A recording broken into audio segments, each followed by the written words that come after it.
you all rise for pledge of allegiance. I pledge Allegiance to the flag of the United States of America and to the republic for which it stands, one nation, under God, indivisible, with liberty and justice for all. Thank you. Laura, you want to do roll call, please? Kevin Scramlin. Here. Janelle Keller. Here. Teresa Bills. Here. Jim Christopher. Here. Keith Wiederhold. Here. Approval of our agenda, including additions or changes. Does anybody have anything to add or subtract? I do have something. On the approve account payables, I needed to add March 5th of 2026. And also in the packet, there was a couple extra pages that Teresa had pointed out that must have printed in between the packet. That assessor. It was the assessor's fault. What was the first thing you were adding, Laura? Oh, under consent agenda, item A, approve accounts payables from 2/6 of 2026 Oh, to I'm sorry. 3/5 of 2026. Thank you. Any other changes? Motion? Do I want to? Sure I do. I approve the agenda for March 9th. I mean, I motion that we approve it, but I approve it. I motion that we approve the agenda for March 9th, 2026. Support. All those in favor? Aye. Opposed? All right. Public comment? Anybody want to make public comment on the agenda?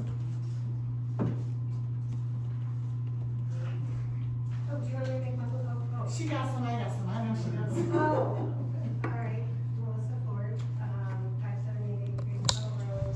I just wanted to let you guys know, in case you didn't already know, and you probably do. I've been watching the MISO queue, just watching the projects, and I think I know which project this best is. It's very difficult because they don't give you a ton of information. But based on what I think it was, project 3362, there's also, that was the only 300 megawatt in Oakland County for a bus, and then there was a 3734, which was 150 megawatts. I don't know where that was in Oakland County. Both are shown as withdrawn, effective December 23rd of 2026. So I just wanted to see if you guys knew that, or if we knew an official status. Is that effective of 2025? I'm sorry, 2025. Just making sure. Yeah, not 2026, 2025. December 23rd. Yeah, December 23rd of Okay. 2025. So I assume that's good news? I would think so. Yeah, I don't know if you guys know any more than that, but I just wanted, and I also just, I guess if I'm making a public comment now, I did reach out to David Martin, and talked to his office on Friday.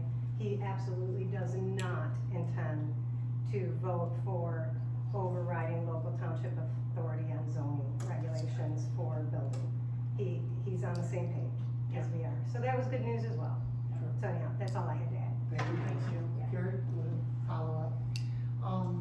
I'd heard that there may be the possibility that they totally pulled out, and I wondered if there was anything today that would be shared by the board. But I'd also like to share that, I am, very encouraged by the way that Groveland Township as a whole, residents, as well as this board, as well as the planning commission, are working together, especially by the new, and I saw that there was a posting for the residents to apply, to be part of the, community residents on getting information about AI data centers. I have a new shirt, I didn't wear it tonight, but there was a small group of us that joined in Lansing last Thursday, and, there's a little company called EDRA, and I don't know, I'm kind of checking into it at this point. Just feeling it out, seeing what it's about. But I will say that they are really for keeping local government and local government as the bottom line. So Greg and Tom and I went and visited several. I will say I was also impressed by how organized it was for what we went into the Capitol building or the other building to talk to our reps. And it's just about educating. It's not just about saying no, no, no all the time, but also what you guys are doing, I think will probably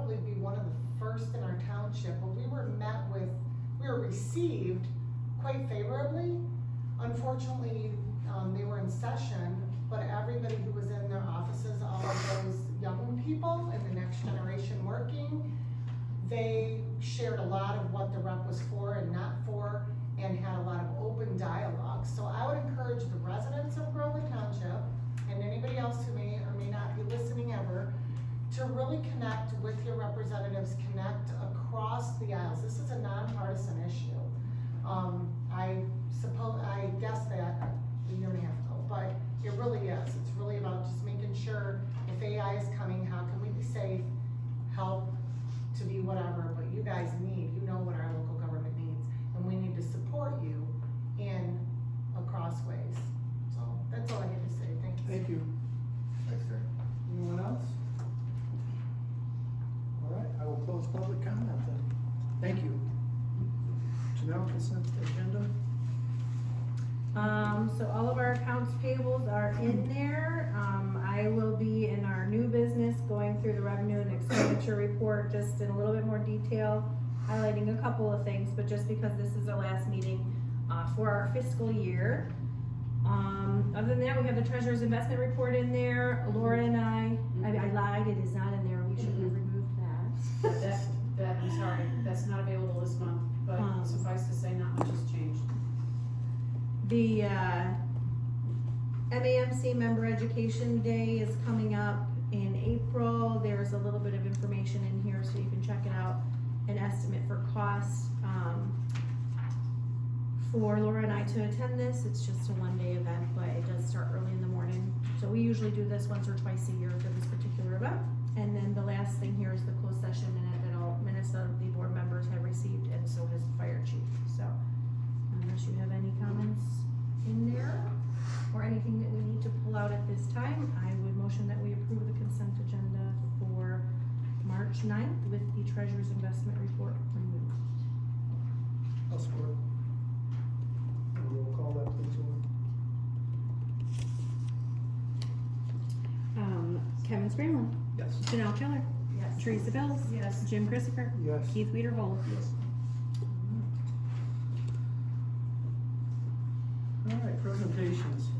Before we get into that, I know after some conversations with board members, residents, I know it's even been mentioned a couple times in meetings about switching to a law firm that more specialized in municipalities. Myself and Clerk Keller did have the opportunity to talk to a few of them. That being said, we've invited Dan Kelly from the Kelly firm to come in tonight. So All right, Dan, thank I will you. turn it over to you. All right, thank you. My favorite topic, talking about the Kelly firm. Myself personally, I've been an attorney for 35 years. Throughout that entire 35 years, I've represented public and municipal clients. I live in Clarkston, about 11 miles from here. Lived there with my wife and 4 children for the last 32 years. Actually sat on the Independence Township Board as a trustee for 8 years, and then did some things thereafter, all of it really public service. So I'm very committed to local government. That's all I do, that's all my firm does. I was with a fairly large firm out of Troy for 25 years, 25 years. And I was head of their municipal department. Decided about 7.5 years ago I wanted to start my own law firm. So I started myself, had 2 clients, Oakland Township and Orion Township. And today, 7.5 years later, we have 10 attorneys and represent 17 communities. Many of them are your local neighbors: Orion, Oakland, Independence, Oxford. I think that's the local. To the east, we represent Macomb Township. To the north, we represent Lapeer County. To the west, we have a couple of communities, Garden City, Belleville, and then down south, Grosse Pointe Park and Pontiac. So the firm has grown. We recently took on a fairly experienced attorney, Dan Chris, who represents Rochester Hills and Ferndale. So they'll be joining the firm. In fact, that was effective March 1st. So I think we have a very good group of attorneys. We cover all aspects of municipal work, from prosecutions to tax tribunal to labor. We have a designated labor attorney, Nancy Olin, who does all of our HR and labor work. And then we have myself and Brittany, who's right down the road in Springfield, even closer than me, who really was my first employee and is my partner and my right-hand person. She's great. All she's ever done is municipal work, and I know a couple of people have met her. You'll love her more than me, let me tell you. But so that's basically the firm. We offer very competitive rates. I think we'll always be the lowest bidder, and that's because we really understand municipal, can do it efficiently, and focus on it and nothing but municipal work. So we really try to promote within the firm that people participate in their local governments, do the public service that all of you are doing here tonight, because it helps. It helps to be on that side of the table to understand how you're making decisions, interacting with citizens, and I think we give you a real good sense of not only our experience, but our commitment to local government. So that's in a nutshell, but I'm ready for any questions from anyone. If a situation ever came up, there'd obviously be, so say we had a dispute with Independence or something, there'd be a conflict there. Yeah. So we would be able to tell. Yeah, I mean, first of all, we disclose if we believe there's a conflict. There are some times, I've represented neighboring communities, Oxford, Orion, and Oakland for 15 years. It's rare, but we disclose to both sides. If you're both comfortable with us moving forward, or if you want to get separate counsel, we help you get the separate counsel, and we keep that separate counsel at the same rate as we're charging. So we've worked it out. I can honestly tell you, in those communities, it's really the neighboring communities. We don't have Springfield yet, so you're not really a neighbor of one of our clients, but it happens very rarely. Now, I think what the flip side of that is that we really, we kind of know the community. I look at this community and it's so similar to some of our other, everybody's unique, but I understand the land development issues that happen in a community like Groveland.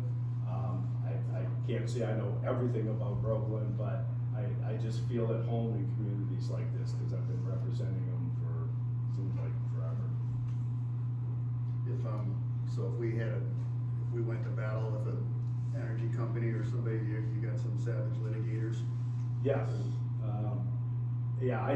Maybe I'm getting too old now, but I used to do a lot of litigation, and so I basically oversee all the litigation. I've got two young, when I say young, mid-40s, been attorneys for maybe 15 years, that handle a lot of our litigation, and they're very good, very good.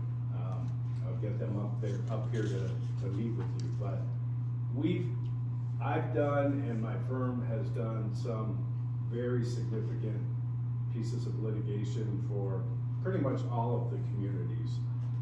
It comes up, and we're ready for it, and we definitely know the issues. Any questions? Before she talks. We haven't had a chance to meet. Well, I just have a quick question. So, I have no questions about what services you're gonna provide or anything like that, but I did notice on page, I think it's page 34 of your contract, where it talks about the money. It's probably a typo, but it says 170, and then in parentheses, $165 per chargeable hour of work. So I just wanted to clarify, It's 165. 165, Yeah. so, Yeah, I didn't catch that. yeah. That's pretty much the only thing that I had a question about. I just wanted to verify before we made a decision. Sure, yeah, thanks. Jim, you got anything? Can you tell me, Dan, a little bit more about the types of, I don't know the right language, I'm gonna say services you bring as it relates to employment law? Yes, so there's really, in my mind, there's two different types. There's labor law, which would be traditional labor work. If you had unions or doing employment contracts for employees. The other part of it is HR basically, and HR services. So Nancy Olin has been an attorney for about 30 years. She worked originally for the city of Detroit when she started in their labor department. Then she went to the Cincinnati, the city of Cincinnati, where she headed their labor department for the city of Cincinnati.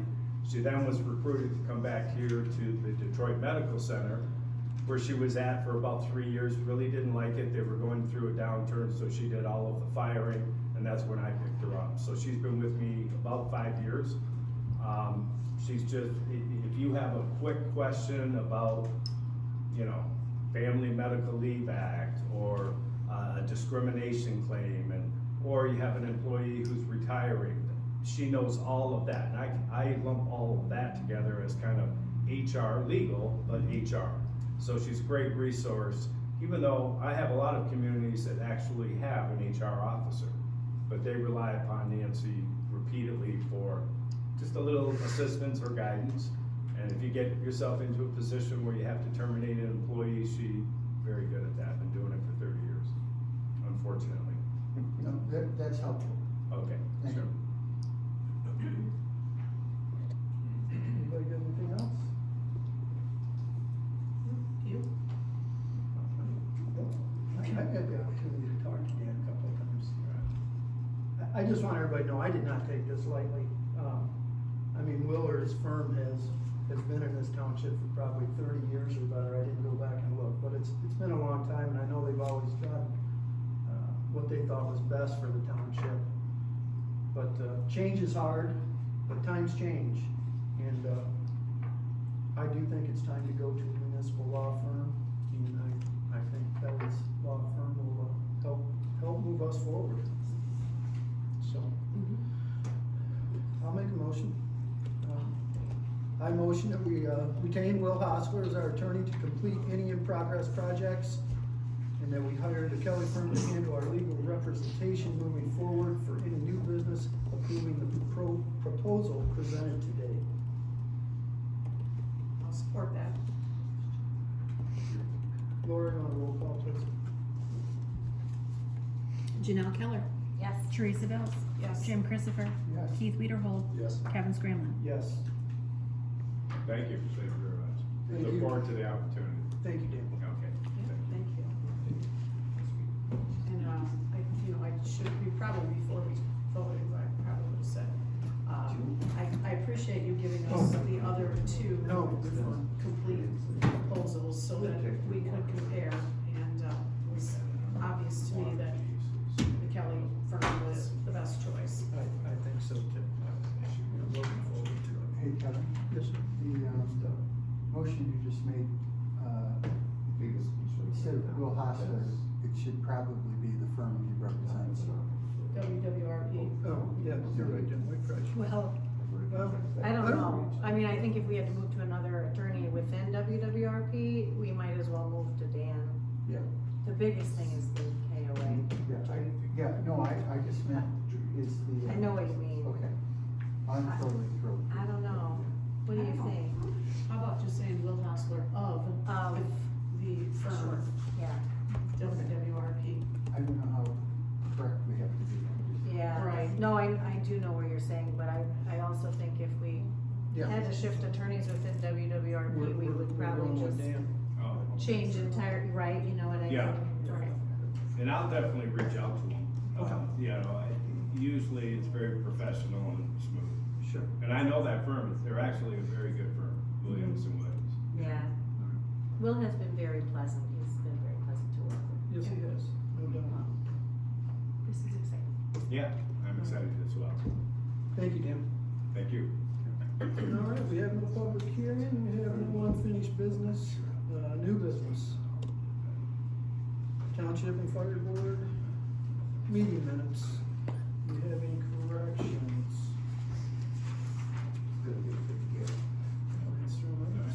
None by me.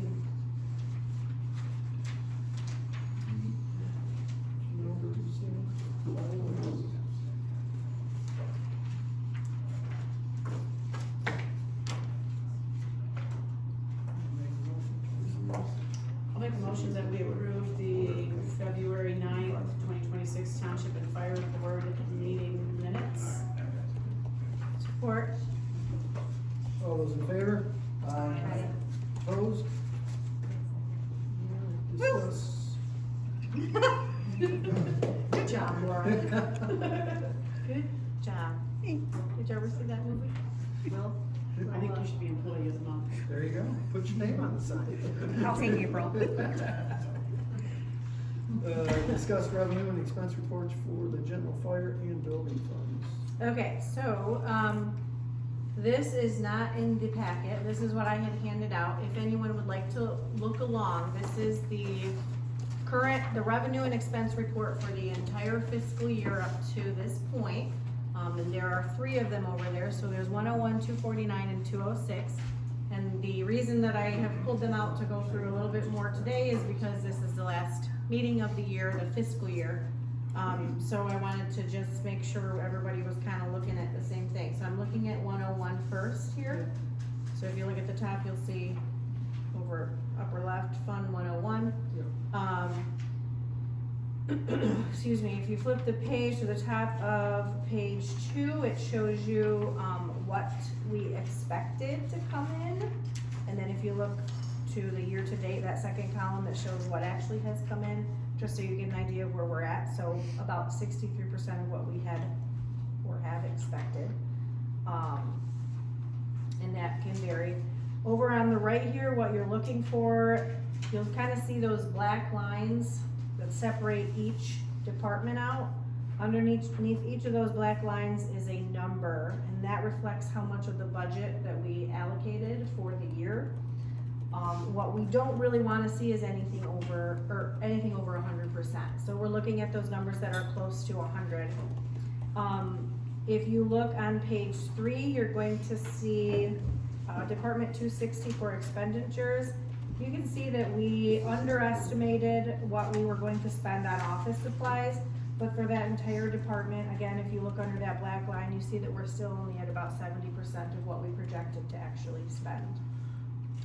So I'm not even going to worry about making a budget amendment on that at this time.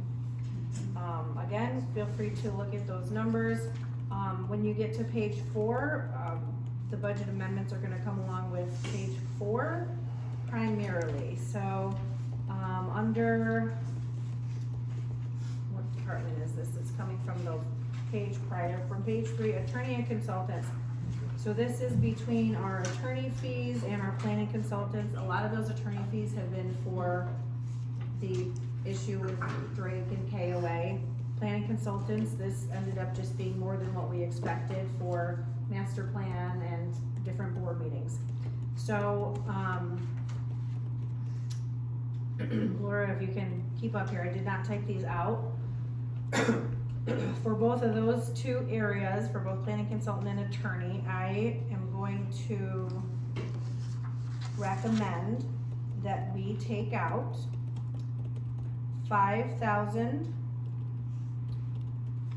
from 101 970 980 003 and add to planning consultants.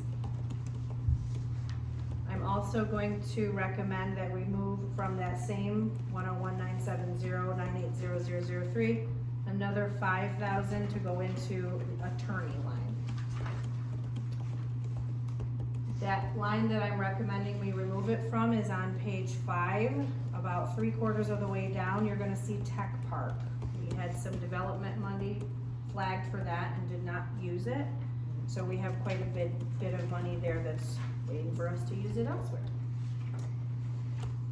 On page 4, if you move down to street lighting, utilities in general have been expensive. So our street lighting was more than what we expected, and sometimes our auditor will modify this as he goes through.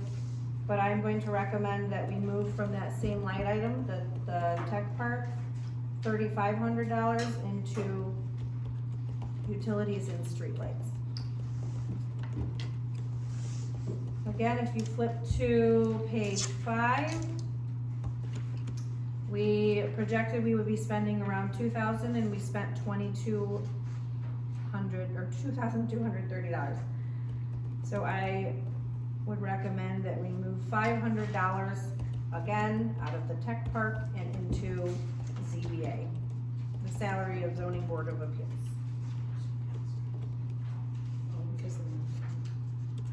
I am gonna guess, we've had some additional meetings, but our building has been very, very large. We'll see that in just a moment. We've had a ton of permits coming in. And my guess is with some of those permits are people wanting their barns, they want some type of a variance on their barns, and either one of you may have some insight into that. No? So I don't know the answer to why that's larger, but we've had more meetings, I guess. Yeah, I guess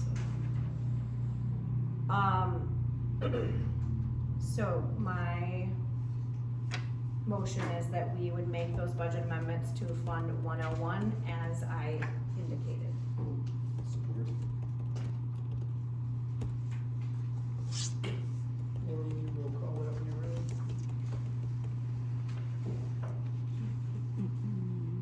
Okay, Teresa Bills. Yes. Jim Christopher. Yes. Keith Weiderhold. Yes. Kevin Scramlin. Yes. Janelle Keller. Yes. Okay. 249 is that next account. It's a really skinny one. It's only 2 pages, so there's not a lot here. So we, excuse me. We have, again, if you look at that top part, those are our revenues, what we projected to come in. If you look at that second to last column, you'll see a lot of figures that are in the parentheses. That means they are over what we anticipated bringing in. So again, that's reflecting back on those permits, applications for whatever it is people are building. So those numbers, a lot of those were a lot higher than what we projected. Looking down below, we are over in a lot of different areas, again, because there are so many permits. Now, most of that is a wash. But we also, and part of this is probably my own fault because I did a great job of it. So, as you all know, if you pay attention to our audit, when our auditor comes in, he tells us all the time, like, hey, you need to be mindful of what's in your building account. You can't have too much. So I've been very diligent about making sure that those monies are coming out of building when they should be. So if building is sending out a lot of postage, well, they should pay for postage. That's what the people are paying for. But if you look at our number there at the very bottom, we have now over 100% of that fund that has gone out. So because we do not have,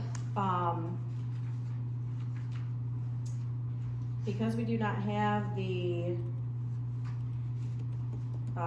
an extra down in our expenditures, I would motion that we amend our budget to reflect, and this is purely the easiest, but we can do it the right way if you want. So you can see all the excess numbers up at the top, again, all the additional funds that have come in. And we know that that's enough to pay for what's below. If you look at page 2, that second column, it shows you the year-to-date, what has come in and what has gone out, and we are still $8,000 to the good right now. And it looks like we are off by about, what is that, about $8,000. So I would recommend that we do a is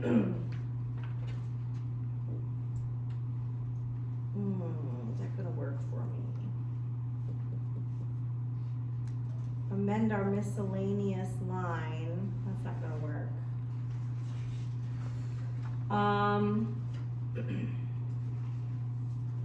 Okay, I would recommend that we reflect our building permits. So we would be making a budget amendment to building permits to reflect the $55,000 incoming. Or I can help you with this if it doesn't make sense. The electrical permits to reflect the $15,000.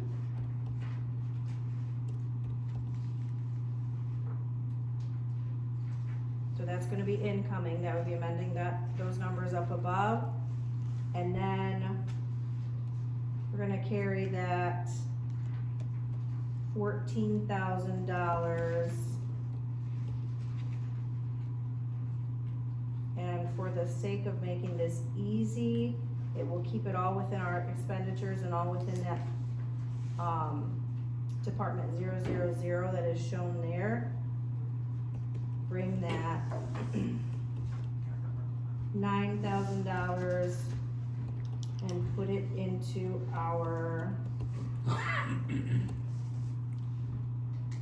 we'll do 4,500 in the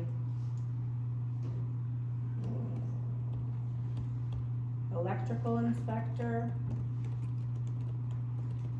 Hang on, I'm not sure if I'm looking at the right one.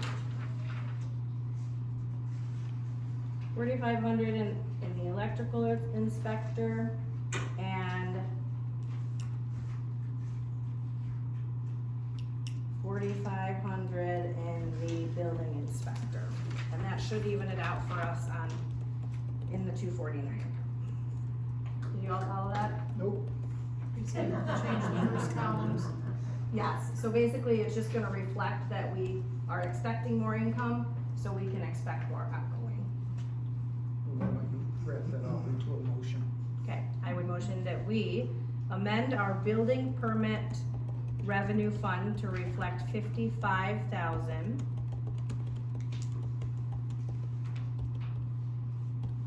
And our electrical permit revenue fund to reflect 15,000.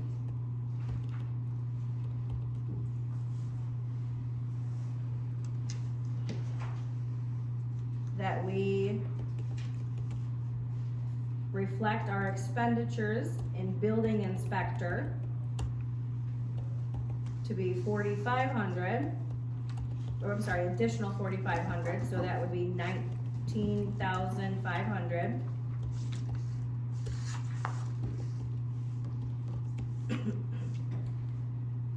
Electrical inspector would be 10,500.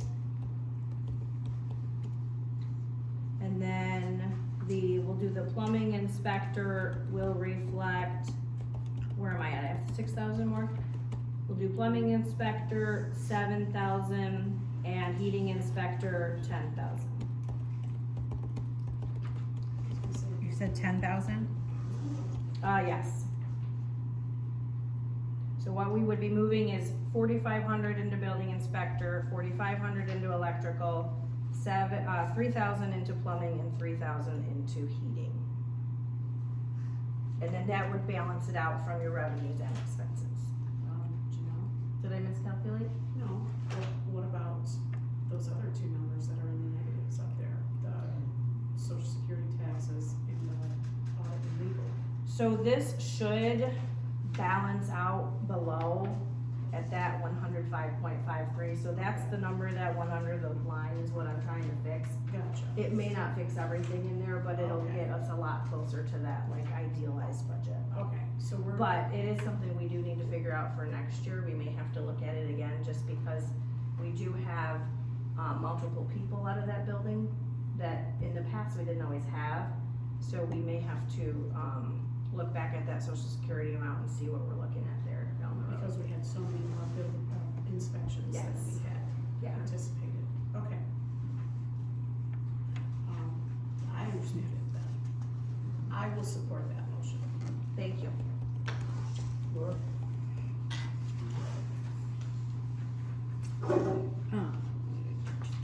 Jim Christopher. Yes. Keith Wiederhold. Yes. Kevin Scramlin. Yes. Chanel Keller. Yes. Teresa Bills. Yes. Now you have to tell us what we just did. You just voted yes. Did you not hear this? Kidding. Okay, so for fire, and Chief Williams, you'll have to, tell me what, you just have like one thing that maybe should be tweaked. But I wanted to tell you, so January, we did approve a budget amendment, for miscellaneous for 8,000, moving it out of your shift pay. However, I did not make that change because if you recall, when we met for the budget meeting, there were 2 amounts that were currently sitting in there. They were in your account, they were just reflected elsewhere, so I have fixed that, so it's not showing up under miscellaneous, so it doesn't reflect that you're 8,000 over there anymore. So that will show up for you. The second thing in your HRA, really, this is just more for you. We did have a situation with an employee just within the last couple of weeks where his HRA, he was having trouble with that. So we had to rectify it by writing him a check directly to go toward his insurance. But that means we had to modify that HRA fund, so it may just look a little bit different, but it all came out of the same It's still the account. base Yeah, amount, so. yeah, all the amounts are the same, we just kinda had to allocate it a little differently. So other than that, if you wanna look at fire here, everything, John, really, it's just page 2, that, again, the utilities, that really is the only area that your bottom line is over, so I know you didn't get this till just before the meeting. We could do this during your report if you wanted to wait, unless you kinda know what you wanna do right now. But we can wait. What was that? 6,000.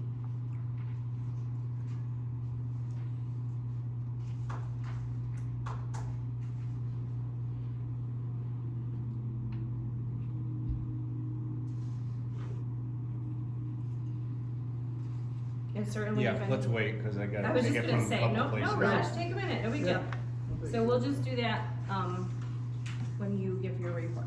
And that. The 249, did I make I made the motion, right? We did the thing? You did Yes. the thing. Yes. Okay. Then I am done with all that. Thankfully, we don't have to do that all the time.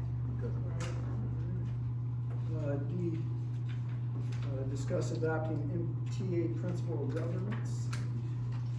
I don't know all of you had it in your packet. MTA has put out a couple bulletins that they're requesting that all townships would pass this. You've had a chance to read it. It's, they got about 10 points of principle of governance. It's really just about treating people well and clarity, which I think all of us totally agree on. Janelle, any comment? Have we ever passed this before? No, this was something that they sent out, and I mean, I think there's just a lot going on. We've got a lot of hot topics in the state right now between, energy, renewable energy and data centers, and and it, you wanna make sure that there's always good open communication with the residents, and I think this is their way of saying, hey, make sure that you're committed to your job and doing due diligence and all the things. So basically, they have recommended that us as a board, we acknowledge these terms and post them in the office so everyone can see.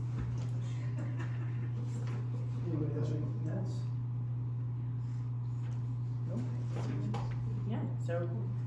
I will make a motion that Groveland Township, that we adopt the principles of governance set out by Michigan Township Association. I support. All those in favor? Aye. Opposed? Next one is an ordinance on non-disclosure agreements. Once again, this one is just about non-disclosure agreements that the board, in my opinion, we shouldn't be signing them anyway. So, this basically is telling you that we can't sign them. And obviously, we've all heard the horror stories about other places that, their local governments got tied up with these data centers and stuff, so I think that's the biggest reason it's here tonight, but as an elected official, I don't think we should be signing them anyway. So, Well, I especially like in section 2 findings, part B, that says private non-disclosure agreements do not override statutory transparency obligations. absolutely. And, that if you do this, then it can undermine the public record, limit your informed decision making, and expose individual officials to personal legal risk. Like, why would you wanna even do it then? I agree. Anybody else have anything? Do you have a number for us? I don't, that would have to be all done when they submit it all in, so I did not get an ordinance number yet.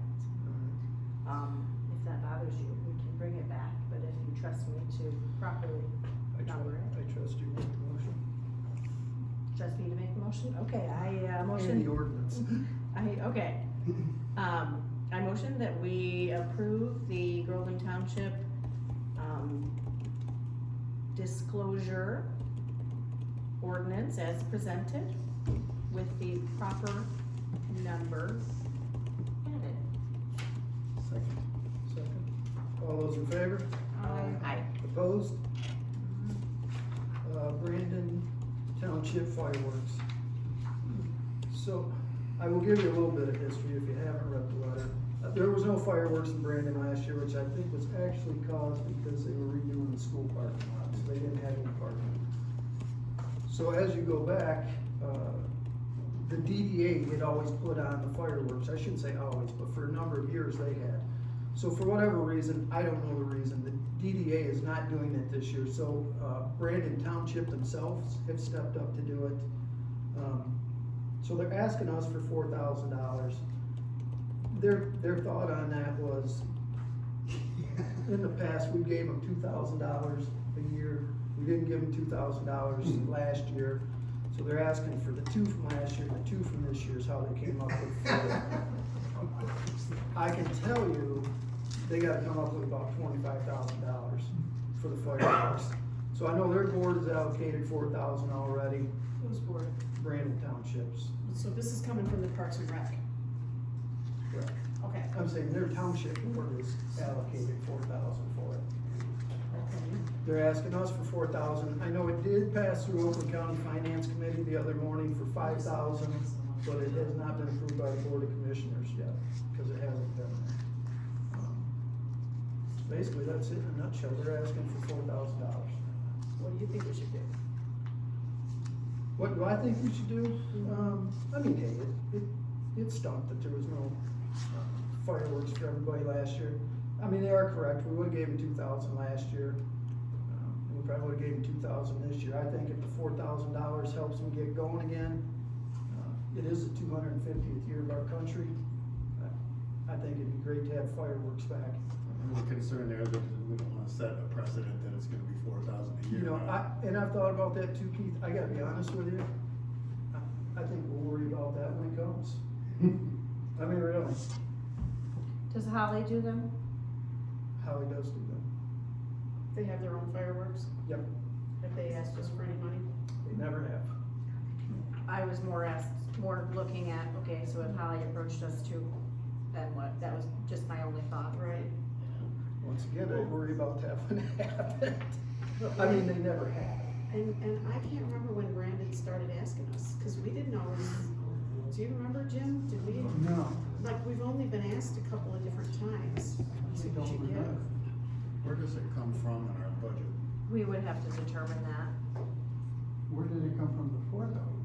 Cause I don't remember. I think 2 years ago, I don't know who you're asking, but I think we took it out of like a miscellaneous, there may have been money in miscellaneous, or that's where we took it from, but I think, I wanna say that's where we took it from. Okay. Well, there is that tech park line that does happen to have a large balance. We do.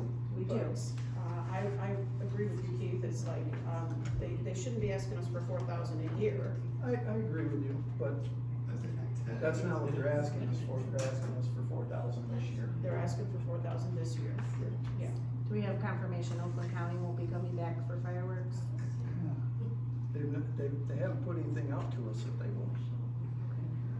Which I would assume they would have by now, but those were awesome. They may not need our money anymore. We're They paying don't. for their parks. Yes. They have Yeah, enough our money. taxes They are have paying enough that. money. They doubled their They should be millage, putting Yeah. right? They doubled the millage, so maybe they can afford their own Maybe they can fireworks. afford them now. So- I have no strong opinion either way. I guess my biggest thing is just, I do feel like we're stuck, I don't wanna say stuck, that sounds bad. We are in between two 5 school systems or areas. So if we were approached by Holly, I would feel like we would do the same, so that's the only thing that just comes to my mind, but I'm okay with whatever you say. I'll make a motion that we contribute $4,000 for the 2026 fireworks to the Parks and Rec. I'll second it. We do need to add to that, To come out of the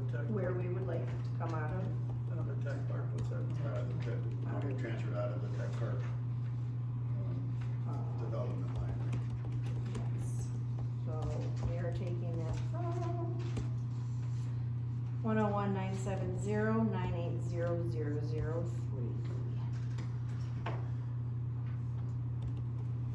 Laura, you wanna call that, please? Kevin Scramlin, Yes. Janelle Keller, Yes. Teresa Bills, Yes. Jim Christopher, Yes. Keith Leaderhold. Yes. ADA infrastructure grant, we're getting handicap doors, downstairs where we vote. Accessible, yes, accessible handicap doors, I apologize. And we have to give all the credit to Laura, she did a Yep. lot of the work on this. I She shouldn't say a did. lot of it, you did all the She work on it, did. didn't you? She did. So it's a.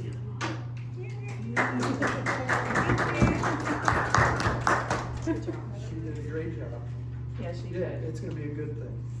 So Laura, you've got 2 bids in here. 3. Yeah. Oh, 3, I'm sorry. Didn't see you there. So, you and I had talked for a minute, Mhm. and you like Flylock? Am I correct in that? Honestly, between the two companies, between Flylock and, the JMHR, Dock and Door. Dock and Door was the one that actually pointed out some, Oh, I'm sorry, they were the ones yeah, that- they actually pointed out some imperfections that we had on one of the doors. However, Flylock did do a lot of work too by taking pictures, but they did not mention some of the problems that they would be running into. So, I mean, honestly, between the two of them, they were so close. Mm-hmm, they are. Both of them, you know, took $23 pictures. difference. Yeah, I mean, I'm fine with either one of them, but, I did like how they did mention that we had some issues with one of the doors not lining up that they're gonna have to correct. That was it. That was the JMHR, correct? Yep, So this is a grant, just so everyone is aware, from the Michigan Association of Municipal Clerks to make, precincts, businesses more accessible for people, so that's where it was coming from. So the amount of the grant is the amount of the quote. It's up to 10,000, so the good news is if they came and, you know, finished this up and said, well, it might be a little bit more, we technically have up to 10, but this, of course, is ideally the final cost for us. So Yes. this will be great. And we had the electrical work done already. Yes. Which Yes. will fall under that, which it wasn't much, but Mm-mm. that was covered too. yeah.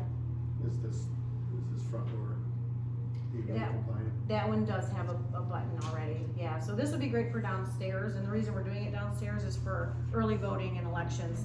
So because we have early voting here for everybody in the township, this makes it great. Anybody else?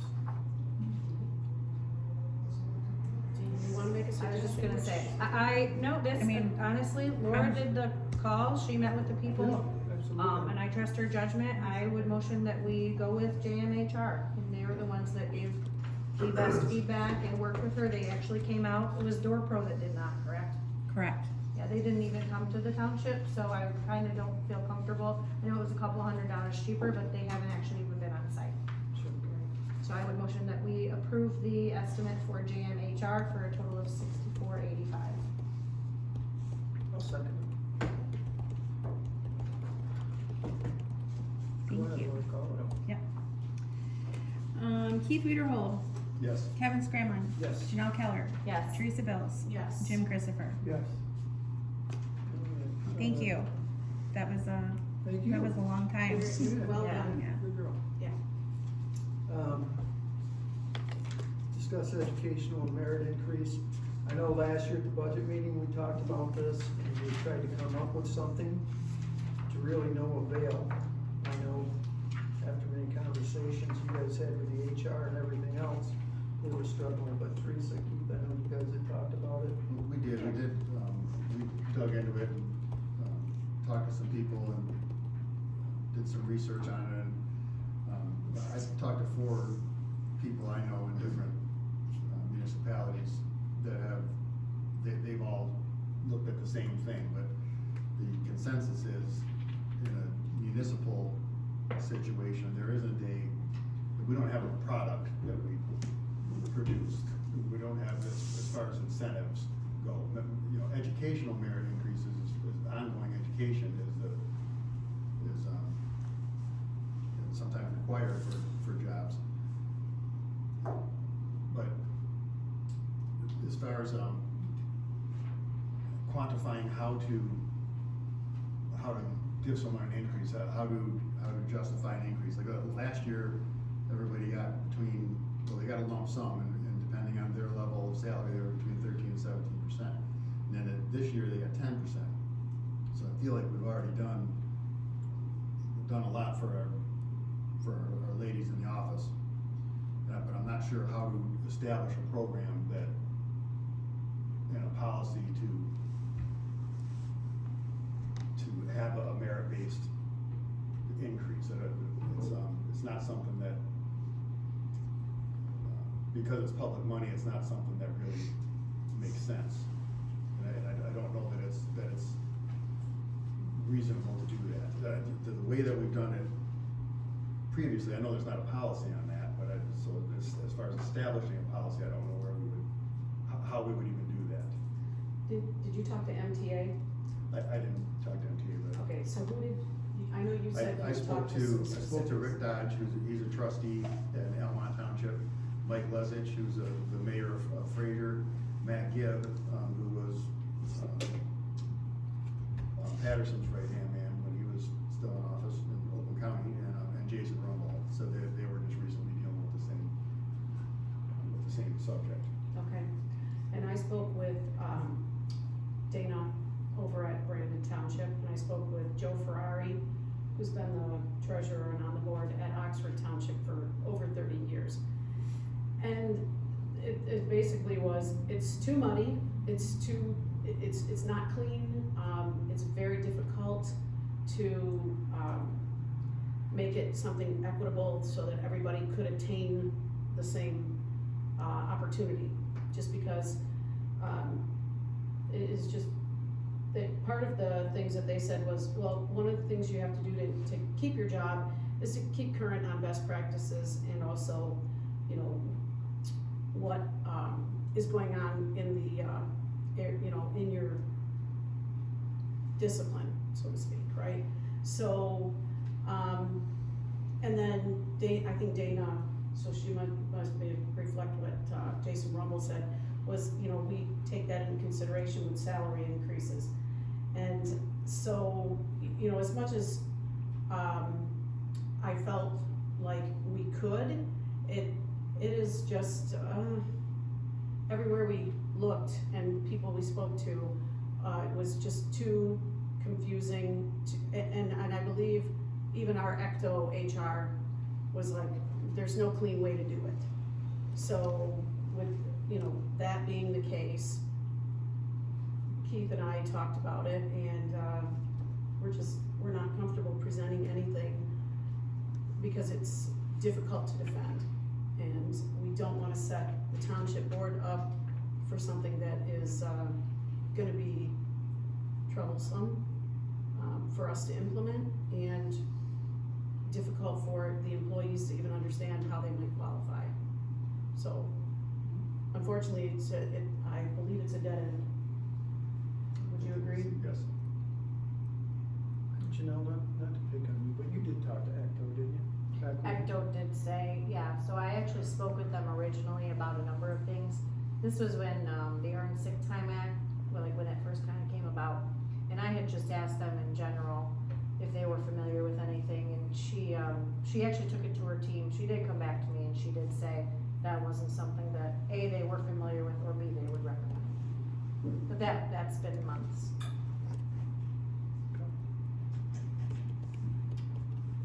So, yeah, that was our conclusion. And I do believe, with the raises that were implemented over the last 2 years, we hopefully were taking into consideration the, qualifications of our personnel. Jim, did you have anything with it? No. Janelle, anything with it? No? Okay. You? No, I mean, I knew everybody done a bunch of work on it, and I come to the same conclusion that it's very tough, A, put a plan in place that is equitable for everyone across the board. And we've always said if we can't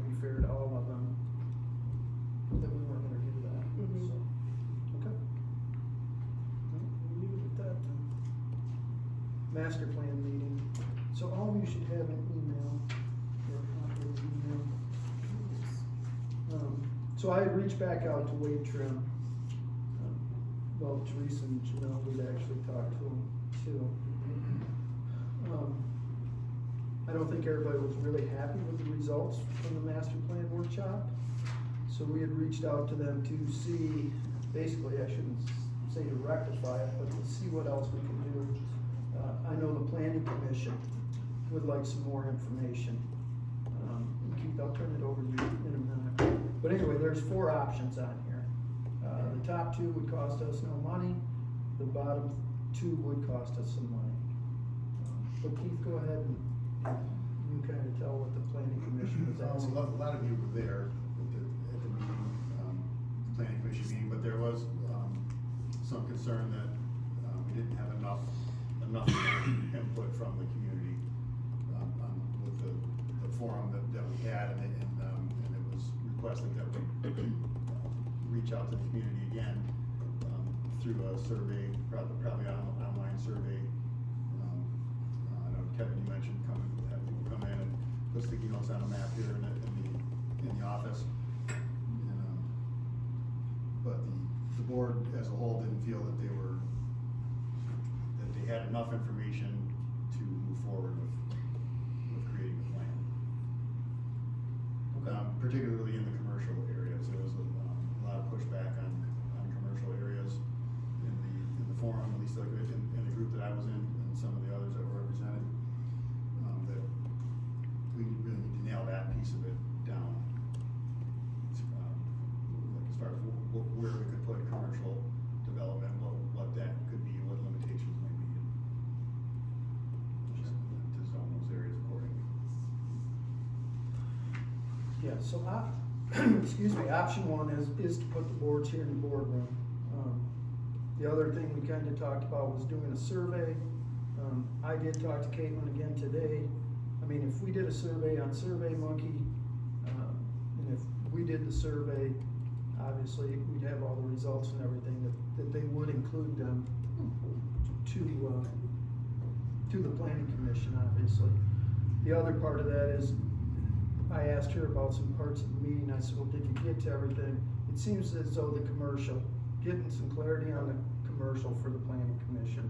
And I think that is, you got part of it, you're talking about trying to develop tax base over here, and we got residents over here that want nothing. So,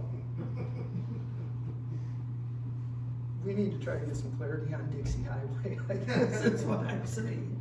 What was she looking for with like specifically pertaining to commercial, like what kind of? What type of businesses, Okay. things like that. No car washes. Like that. That's not, Write that down. that's not in our township, so. I just heard that a lot. I have to. I feel as though we've spent enough money, but I think we need to get some more results. I am for the boards, obviously, and I'm not against us doing a survey on SurveyMonkey that residents can go on. That being said, I think the planning commission needs to develop those questions. Yeah. So that they get the answers they want. I don't see any sense of our board coming up with the questions. I think they need to formulate that survey. Who's gonna get the survey? How Well, will you it'll- get the survey out to everybody? It'll be online, so obviously Facebook and website, I'll have to do another video. Laura loves filming me on video. But if we need to do as an example, another mailer, with maybe with a QR code on it, that people could scan to get to the survey, but that's gonna cost, the last mailer we did was about $3,000. It was pricey. And we gotta stack that, the return back I to was us. gonna say, with our Mail is experience not with the something postal that- service lately, I would People not were vote for a receiving mailer. them It's terrible. over a month and a half after they were sent. It's so bad in Holland that they wiped out the late fees for their water bills in February, because they figured 3/4 of the village never even got their water bills. I got my postcard from this office 3 days after the event. Yeah. So, Yeah. I have no faith in the postal, but it's up to you guys. I mean, what's your guys' thoughts? What about residents that don't have computers on their room? Can I ask the audience a question? Sure. Okay. How many of you guys have put your email in on our pop-up window on the website to get any newsletter? Okay, because that, So proud of you guys. I did, and, you know, like, we need to send one out that just says testing, testing, and see how many, like, we still don't know how many people are actually on that list, but, you know, because I would hate to spend $1,500 on a survey just to have, you know, 50 people respond. But I don't wanna, you know, that's 1,500 to them. If we were gonna, I didn't interrupt you, but if we were gonna do, the newsletter, it could be in the newsletter. Yeah. But with the timeliness of that, I'm not sure what the, No, I mean, that's the other thing, you just said it's time on this, we need to do it now. Well, we could send out through an email, anybody who's put their email address in our little pop-up could easily get something from us that says, here, this is a link to the survey, right? We could do that, we could put it on the sign, we could put it on Facebook, on our Facebook page, we could put it on our website. But that, those would be the things that we could do. And maybe we could ask the citizen to put it in their little brief thing and put it over in the Tri-County Times. No, Other for than the, that, for the people that don't have a computer, would we still do We could the have- board up here, where they could come in? Yeah, I Well, think we do the board, Yes, yes. that's a no. I think we need to do options 1 and 2 as, like, for sure, cause options 1 and 2 could be completed within our approved budget, so why wouldn't we do them? With the survey, us doing the survey. She's talking about this, the topic boards without The a topic survey at all. boards and the joint meeting of the planning commission and township board, and invite members of the public to attend. There'd be specific questions posed to the township officials and the audience. After each question, a vote would be used to help determine the consensus. Like, that is a possibility. The shout out boards to be posted at the township hall, allowing members of the public to vote for their policy preferences shown on each board. So maybe if, and I, just as just a thought, so this just popped in my mind, what if we did a joint meeting with the planning commission? Come up with, as a group, and with audience input, what do we wanna still have in the questions or on those boards? Cause like you said, we could do both. We could have the boards here, or maybe this is becoming too much though. We could have the boards here at the May 20th event. And I hope you all come, okay? What was that? I'm sorry to interrupt you. Caitlin said she kept those sheets, those SWOT sheets, that SWOT analysis that we did. If any of you guys have done those before, we missed a whole piece of that. Yeah. Because they're supposed to narrow it down, right? And pare it down. The important To some part. action items, so we didn't have time for that, and we didn't really get to that, but Caitlin still has those sheets. Yeah. If we could get those, and if people could maybe write on a sticky, pick 3 of these that are important to you and put them on here. If people come in to do that, and a similar question and answer thing for the Survey Monkey. But, I think it should be based on those, and that's something the planning commission will have to determine, I guess, but that's where my head was Yeah. going with that, is that we missed a critical piece I of that agree. operation. Yeah, that was the I big think that's part. what option 1 is all about, is Right. to take Narrowing those that SWOT down. analysis things, put all the strengths on one thing, put all the weaknesses, all the opportunities, all the threats, and then let people come in and give them, some dots or something to indicate thumbs up on some, thumbs down on some others, right? And then, but you're saying, there's stuff that wouldn't be on those at all, because we just didn't get all the information we need, so. I think that that information is there, but it's prioritizing those or ranking them, basically, Okay. what's important to people, because There's no obviously, consensus. it's all important, but we need a consensus, because there was Yeah. a lot, there was some just random things, there was good ideas, but there was some things that we've never heard before. Right, too many deer, I remember that, no offense to anybody, I just hadn't heard that one. My only concern with option 2, a joint meeting, don't take this the wrong way, I think you're looking at the same people that are gonna be in that meeting. Well, and also, I don't know that we need to be there. I mean, the Right, planning true. commission can come up with their own thoughts for what they wanna make sure is included. I agree. But maybe just the focus of if we did have a joint meeting, is just to talk about that, what to do going forward, so that everybody's on the same page with what this board expects that commission to do. I don't want this board to steer that board. Not to steer them, Right. but this is why we're asking for more, this is what we would like to, not details, I mean, but a direction, this is what we're looking for.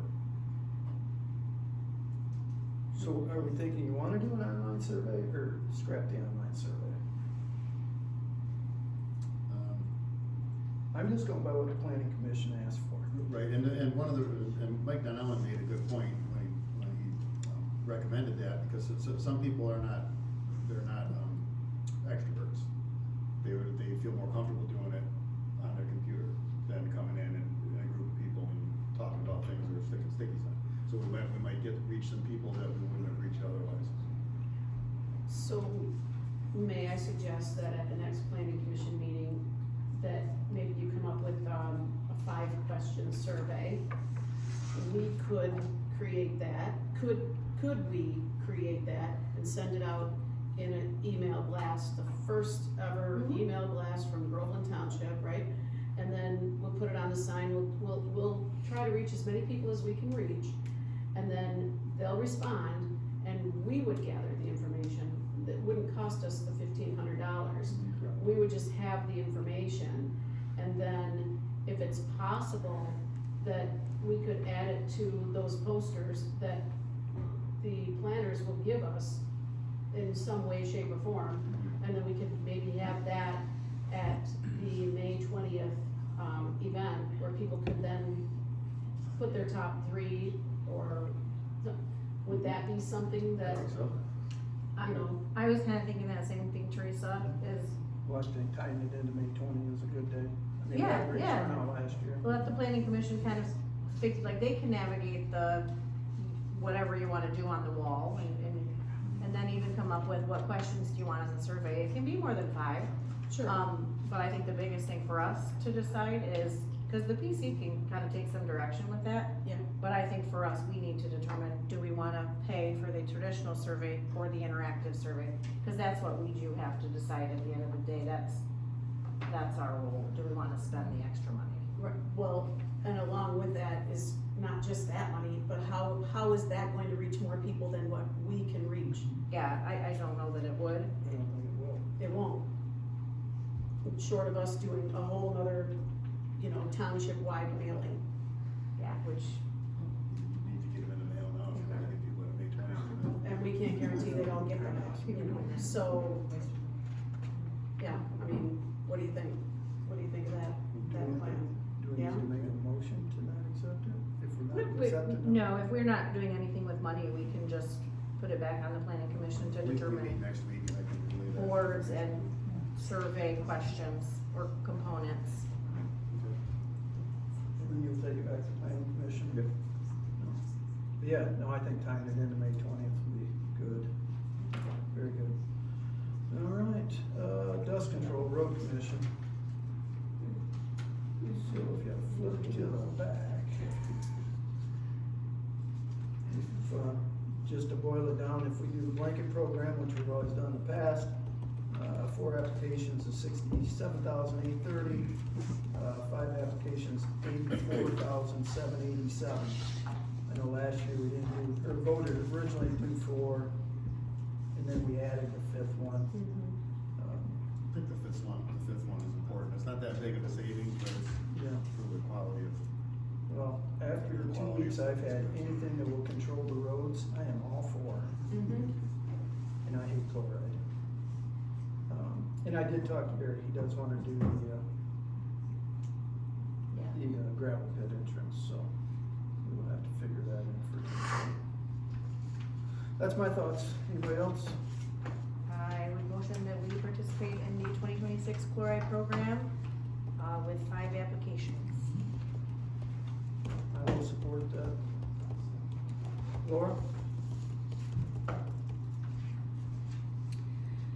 Janelle Keller, Yes. Teresa Bells, Yes. Jim Christopher, Yes. Keith Weiderholt, Yes. Kevin Scramlin. Yes.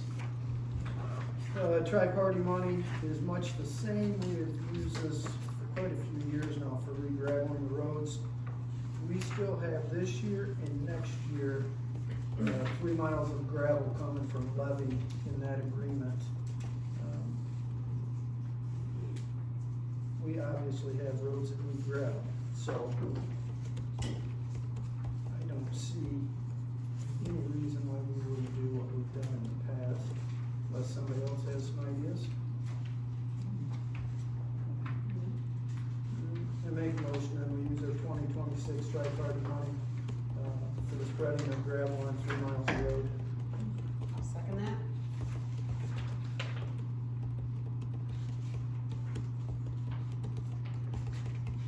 Do we have any idea which roads are?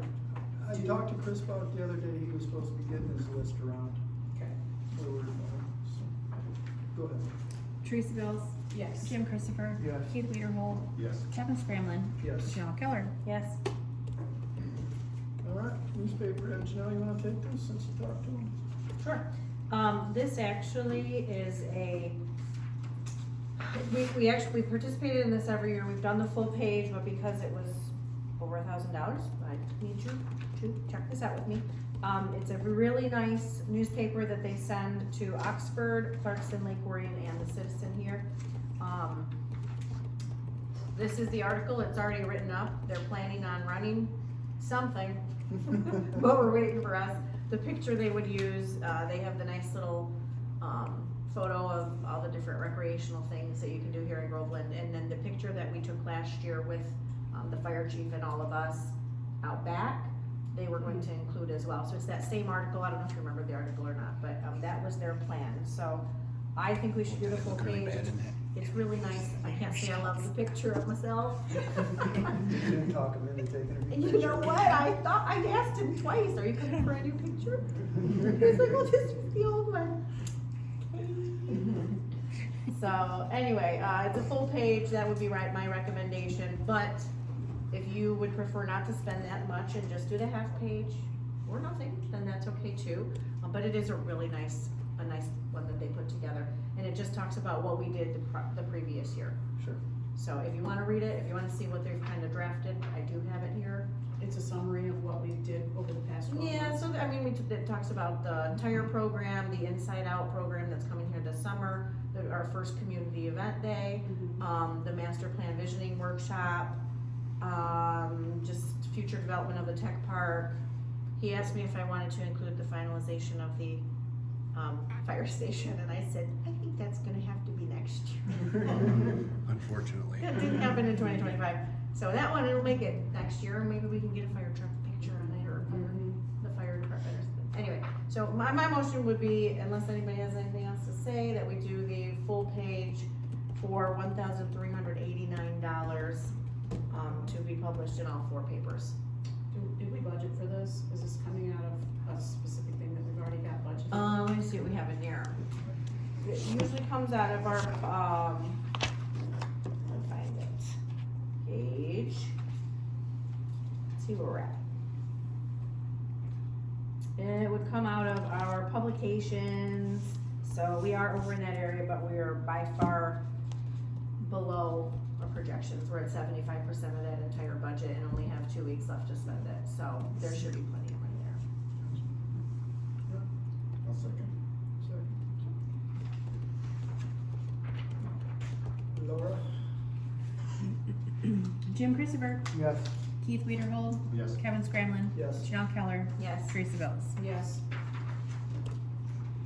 All right, Pettit and Engineering, that's our cable channel, which I know we have approved in the new budget Yes. for all the upgrades. So this is, I mean, partially informational, but also, can I move forward with it? So the last quote, if you remember when Mike came in and talked to us, the year 1, and it is a 50% deposit on signing, but I was hoping we could approve it, get the paperwork rolling. It is $71,290. Now that does cover us for a 5-year plan. And what this is for is it's for our cable channel. So right now we are out of contract, and I have very, very limited access to even change anything on that channel. So, and then with this, they're updating everything, and that is going to be, that will take a few months for them to change everything over. There'll also be a camera in here. This is also for a new system for microphones and recording. So hopefully there will be a better audio. I would love to just be able to tell him, yes, we would like to move forward. Again, it was $71,290 for this first year, and they do require 50% down, but I don't know what paperwork's coming. So I was hoping I could get approval from the board. It is not, I wouldn't pay anything until our new budget, because that's what we've approved. But the longer we wait, the longer this is going to take for us to be able to get information out there. Yeah, and I know he was talking a month or 6 week lead Exactly. time on getting equipment. Yeah, so, So we need to get, if you would be so kind as to consider approving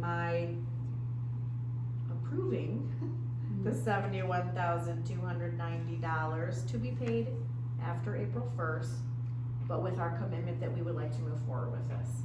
A couple of questions. The company's been around a long time. Yes, this is who we've been working with for as long as I know. I mean, if you have somebody else in mind. No. We're just worried about giving 50% and they go belly up. Oh, I think we talked about that with him, you know? Yeah. And, you know, they've been doing this for a long time. They do work with other municipalities. Did they say Springfield. that our server is actually in Springfield? it is, And because we don't so- have fiber here.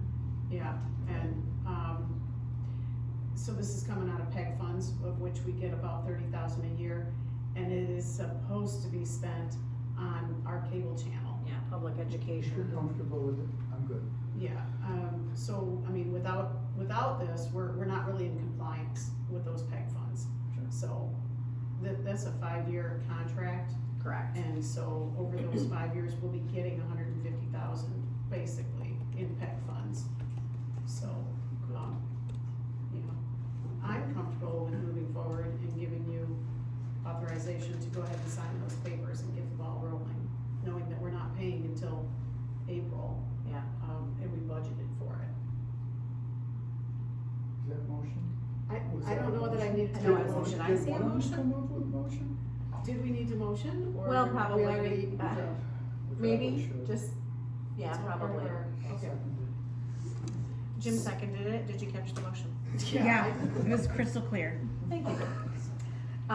Let's maybe clarify. Janelle made the motion. Janelle made the motion, that we move forward with the proposal by Elon Engineering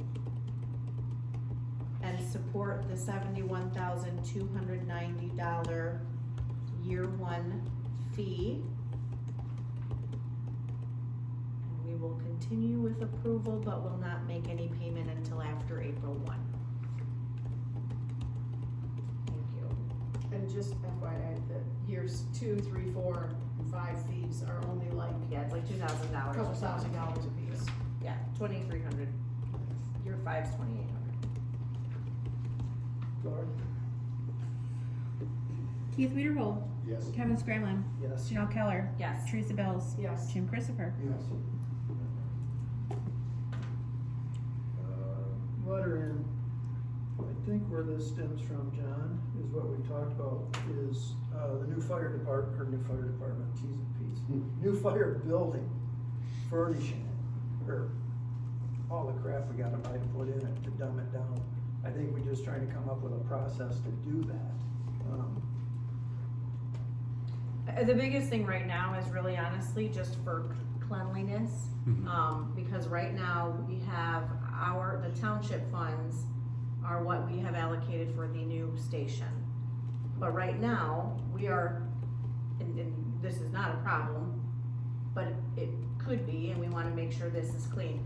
Right now, when Chief Williams is purchasing items for the new station, there's never been for this board, for any other previous board. A line item? Yeah, well, what have we okayed you to purchase? Nothing. Yeah, there was a motion for me to spend up to $20,000, so I could get the large items, and that was it. And then after that, there's Yeah, never been nothing any. after that. Right, so any prior conversation about what is this going toward? Are we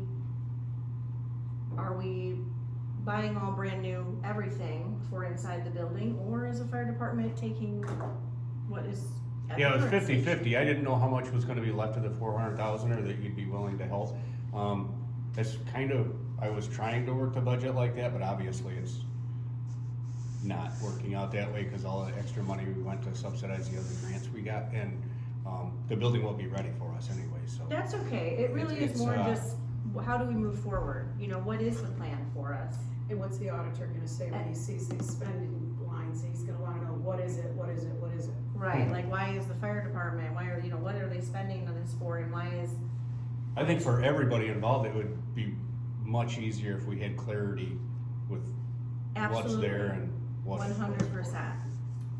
I just don't know the best way to do that, but I don't think right now it probably is, especially from an auditor standpoint, our fire chief is spending money out of the township funds, and there's no necessarily prior approval. I mean, we did say here's some little money, but for the most part, we don't have like any guidelines, so. Mhm.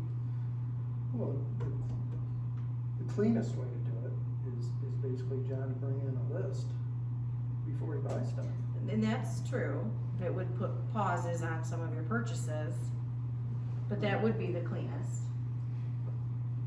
I mean, that's my only idea. John, if you got that better idea, speak up. No, that's fine to do it that way. That works for me. Do you have a list of what you're thinking you need, equipment wise? No, not exactly. I think most of the larger equipment we have purchased already, it's just a lot of the small things. And, I guess to see what we get when we get it handed over. Like the extra plumbing that we need in the bays and the electrical drops and the hose reels. I didn't know what was included when they were bidding it out, or obviously they didn't do it at all. I was So- gonna say, I think that's part of it, is, You know, I don't anybody- think any of us really know where we stand, because just the way it started, it was just kind of, And to be clear, our fire chief has not done anything wrong. Like, it's not like there are funds that are coming in and they're crazy, but I do think for keeping things clean, it just, right now, probably isn't our best practice. So, No, and I think, John, as we get into this, which is happening now, we just need to make a list of some things you need, and, you know. does that work? that works for me. And for some of the small stuff, if you come and say, hey, can we get 5,000 or whatever, I need to buy some little things, that might be the case, but to keep it clean for everyone and our auditors, who will be right up your. Right. But, all right. Anything else? No, that was it. Okay. That's easy. All right, John, nobody's gonna yell at you. You're safe. Holly Area Youth Assistant. So they actually just met again on Thursday. I don't have a whole lot other than big things that are coming up. They are Holly area schools in general, so I think this may be some of you. They are looking at some updates, school-wide updates for capital improvements, so that is going to be going out, actually I think I already got it in the mail, to Holly residents. They are doing some fueling foods, the fueling foods program that I think I may have brought up last week. And then they have, I know that Teresa will probably bring this up with BGYA, but their big youth recognition is coming up. Their applications are due by May 6th. So if you have any youth in your area that in Holly schools that you would like to nominate, who's doing something great in the community, you can submit that nomination. And other than that, little things, I know they had to shift with some emails and stuff, so if you're trying to get a hold of them and you're struggling, it is probably because they had to shift emails, so that's all I have for you today. Thank you. Teresa, BGYA? BGYA, so there is the, volunteer breakfast next Thursday morning at 7:30 a.m., which, Kevin tells me he's going to. And By the way, John, you're gonna go with me. Okay. And, so that's at 7:30 a.m. at the iTech Center. It's very good. I can put in your RSVPs for you. We have a meeting tomorrow morning, and I would be happy to let Bob MacArthur know that the two of you will be attending, all right? Youth recognition is April 23rd. There were 49 kids nominated. The committee is continuing to get all of that put together.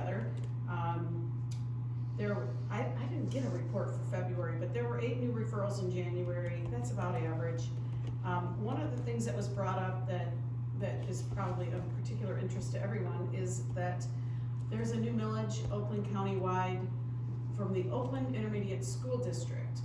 It's possibly going to be on the ballot. I don't know if it will make it onto the August ballot or the November ballot, but, or maybe it won't, but it is going, there's some information out there if you look. It is a 1.5 mil increase countywide if it passes. So this is a school district, it would be collected by Oakland Intermediate School District, but it would then be sent out to all of the districts countywide based on a per pupil allotment. And I know there was an article in the Citizen about it a few weeks ago, because each school district must, their school board must make a decision about whether or not they want to opt in or not opt in. And so a 1.5 mil millage is gonna net a certain amount of money for each school district, right? If they had that 1.5 mils on the actual tax bill and got all the 1.5 mils, or if it went countywide and Oakland Intermediate Schools collected it and then sent it back out to the school districts on a per pupil basis, you may break even, you may come out ahead, or you may come out behind. So Brandon School District's school board made the decision, I think it was last month, they decided to opt in. So there's, and I don't know what Holly Schools has decided yet, or Goodrich Schools. Oh, I'm sorry, it wouldn't matter, Goodrich is not in Oakland County. But 51% of all the school districts have to opt in order for it to go on a general countywide ballot. So I don't know the status of it right now, but that is definitely something to watch, because if it's passed countywide, it doesn't matter whether or not Holly Schools wanted it or Brandon Schools wanted it or whatever, we'll all be paying. And then they'll be collecting it and sending it back out to each of the districts based on how many students they have. So that, I just wanted to bring that to your attention. It's a Oakland Intermediate School District initiative. And just so you know, this already exists in Wayne County and Macomb County. So it's not new, it would be new to Oakland County. And then the only other thing I wanted to mention is, of course, their website and Facebook page, but Brandon Parks and Rec has a lot of programs right now for youth and for all ages in general. And if you aren't aware of what they're offering, you can find that on their website. And we have flyers out here in the lobby, but that's it. Okay? Keith, Planning Commission? We did spend a lot of time talking about the results of the master plan workshop. We got through about half of it, so we're gonna, this next meeting, pick up the second half. And we are still planning on creating a WIO in regards to the energy developments. And, that was, a lot of it was on the, talking about the master plan. Thank you. Jim, ZBA, didn't we? I couldn't remember if you met last month or the month before. Thank you. Supervisors report, Groveland Oaks has notified us about their, controlled burns they're gonna have. They didn't give us any dates, which I'm sure it's all weather dependent, but I'm sure here sometime in the next month they'll probably do it, won't they, John? Yeah, I think there's one next week, Is there one already? Yeah. what I recall. The no-has dates have been posted, I believe they are on the website, aren't they? And for 26, I know they are, I checked. Did they? Yes, you did. The roads, I know about the roads, but I get unlimited amounts of calls about the roads. There was a grader going down McGinnis Road when I was on my way here. What? We did last night. I'm not kidding. I was like, what is that? I had to switch over as far as possible. Everybody's excited to see them. I know.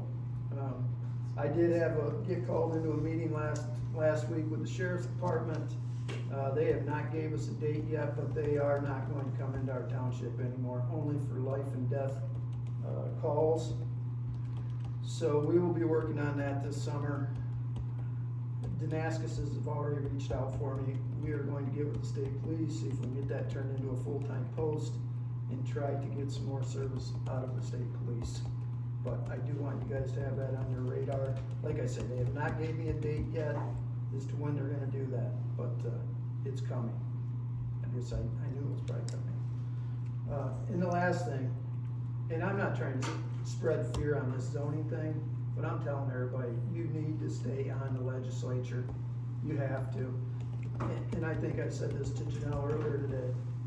Don't get me wrong, they're not gonna pass them bills the way they're in there, but they will negotiate them down to pass something. And when the governor puts streamlined zoning in her state of the state, they have an agenda. Yeah. They have a big agenda. So I would tell any resident, please take the 5 minutes. Even if you think David Martin's gonna vote no, let him know. Yeah, we're gonna. And let your area ones know. Yeah. Cause it's serious. That's all I got. You know?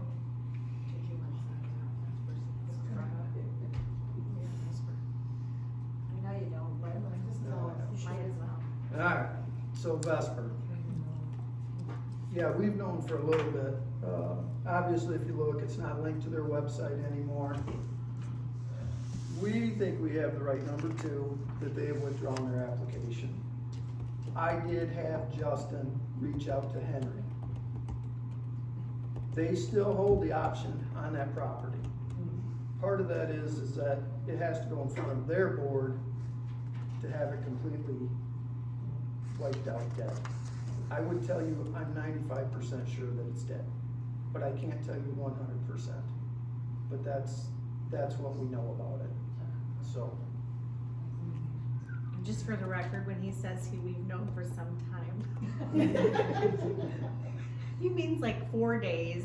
Last week, we were like, okay, we're like 99% sure. I'd say With our own investigating like we did weeks, with, if she wants maybe to 2 tell you. weeks, I don't think we were that long. We did really start figuring it out probably, it's probably been about 2 weeks. Some digging. Yeah. It's done some digging, but that is what I know.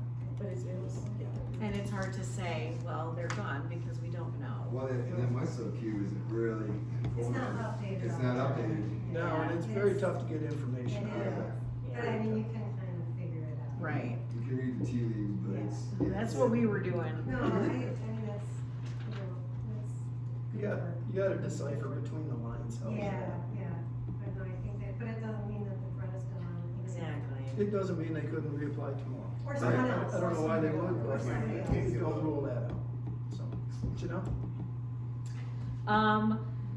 That resident advisory committee for the data centers, Carrie had brought that up, I think, at the beginning of the meeting, or somebody did. We have had 3 people submit to that, so, one other person possibly interested. So if you guys know anybody that's interested in being a part of that, we want community input, so that's basically to do some digging, do some research, learn about data centers, bring that to the board, give us some insight, what are you learning, what are you finding? So yeah, like 4, so I think the deadline that we put on that was March 31st. Yep.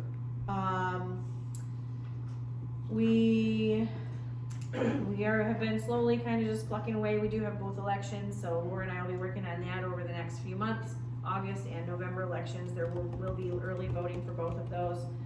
May 20th has already come up. We'll have that community event like we did last year. Please put it on your calendar, tell your friends. We're hoping to have even more this year.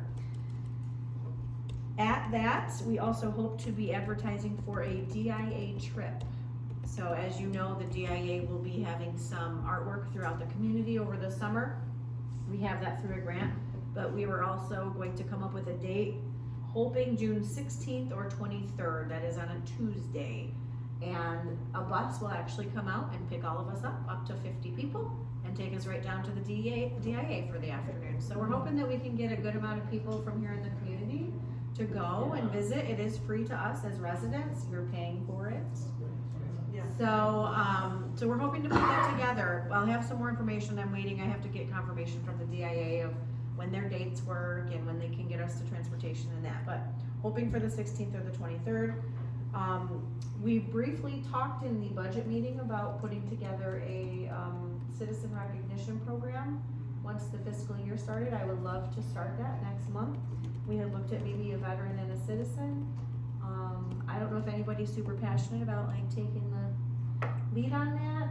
If not, I am happy to work with Laura on that. I will help you with But that. that would be wonderful. And maybe it can just be kind of, bounce it around. But if you know anybody, we would love to start recognizing some people in the community. We've got wonderful, awesome people here in Groveland.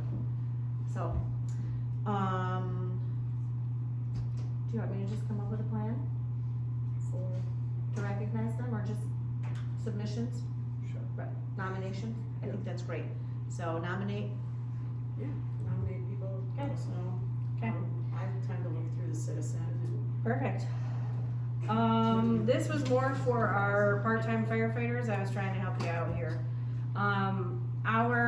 Teresa and I sat in on something the other day. We were trying to figure out a plan to help some of the part-time firefighters get some sort of, or any full-timers too, but some sort of benefits, healthcare, even if we could provide them with an opportunity to, put into an HSA. Unfortunately, in our searching, we were not able to find anything.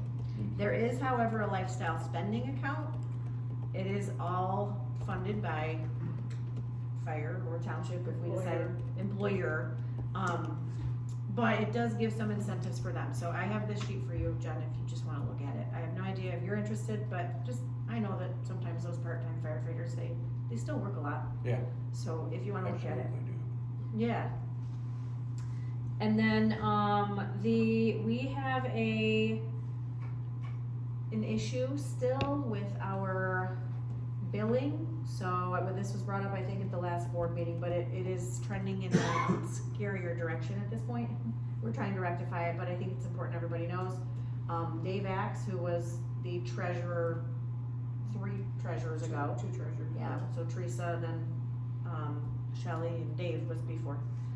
And Dave had set up a system for us to accept Medicare payments and, insurance payments, and he was the only person on this eligible to make any changes. And he unfortunately passed away this summer, and now the system has been flagged that he's gone. Unfortunately, none of us even knew that this was a thing out there. And now we are not able to accept these payments, and we're having some issues. And it's not exactly easy to just jump in and say, hey, I'm okay. So we're working on that, but there you go. It's happening. And then the very last thing is just the policy manual. I personally would love if we could set aside a special meeting, as a board to have a brief workshop on this, to finalize everything and work on it. It would be important for you to be there as well. I was hoping maybe sometime like the week of March 23rd. I'm happy to send out what I have for you this week, so you have some time to kick it around. And then Teresa is out of town, so we were thinking maybe we could look at maybe the 23rd or the 24th for a special meeting to discuss this policy manual and kind of finalize that before the fiscal year starts. Teresa also has some stuff, I'm sure she'll cover it, but it may behoove us to have that special meeting because she has an item that's time sensitive, if it comes back around. So if you guys would entertain that, we might just. Okay, what are you thinking for, like during the day? I mean, we can figure it out, we don't have to decide it right now, but, yeah, sometime those first couple of days of that week. Are you around? I will be. Part of the reason I asked Dan when he was here about what I did about employment was with that in mind. Yeah. Yeah. So does any of what you want to do timing wise with engagement of their firm or bouncing this off of them, just throwing that out, put it in Sure. your head? Oh, yeah, and honestly, I think anything that we come up with, the polished version would need to be reviewed by an attorney just for us to have that check. So, I agree Next with weekend you. in outer space, the following weekend here. Okay, so maybe we can kick around some days and times next week when I send everything along. Okay, Were you gonna send everybody an email? that Yes. Says what works for you? Yeah. So the week of the 23rd? yeah, and then I'll let y'all know what everybody comes up with, Okay. Sounds good. and that is all. Okay. Well, then I'll lead with the other item that I thought was, that is time sensitive. So remember how I've told you guys that I applied for this cybersecurity grant 15 months ago, right? And then, so they finally approved it, and then they sent it on to FEMA, and then it took FEMA a while to approve, so now we just received, on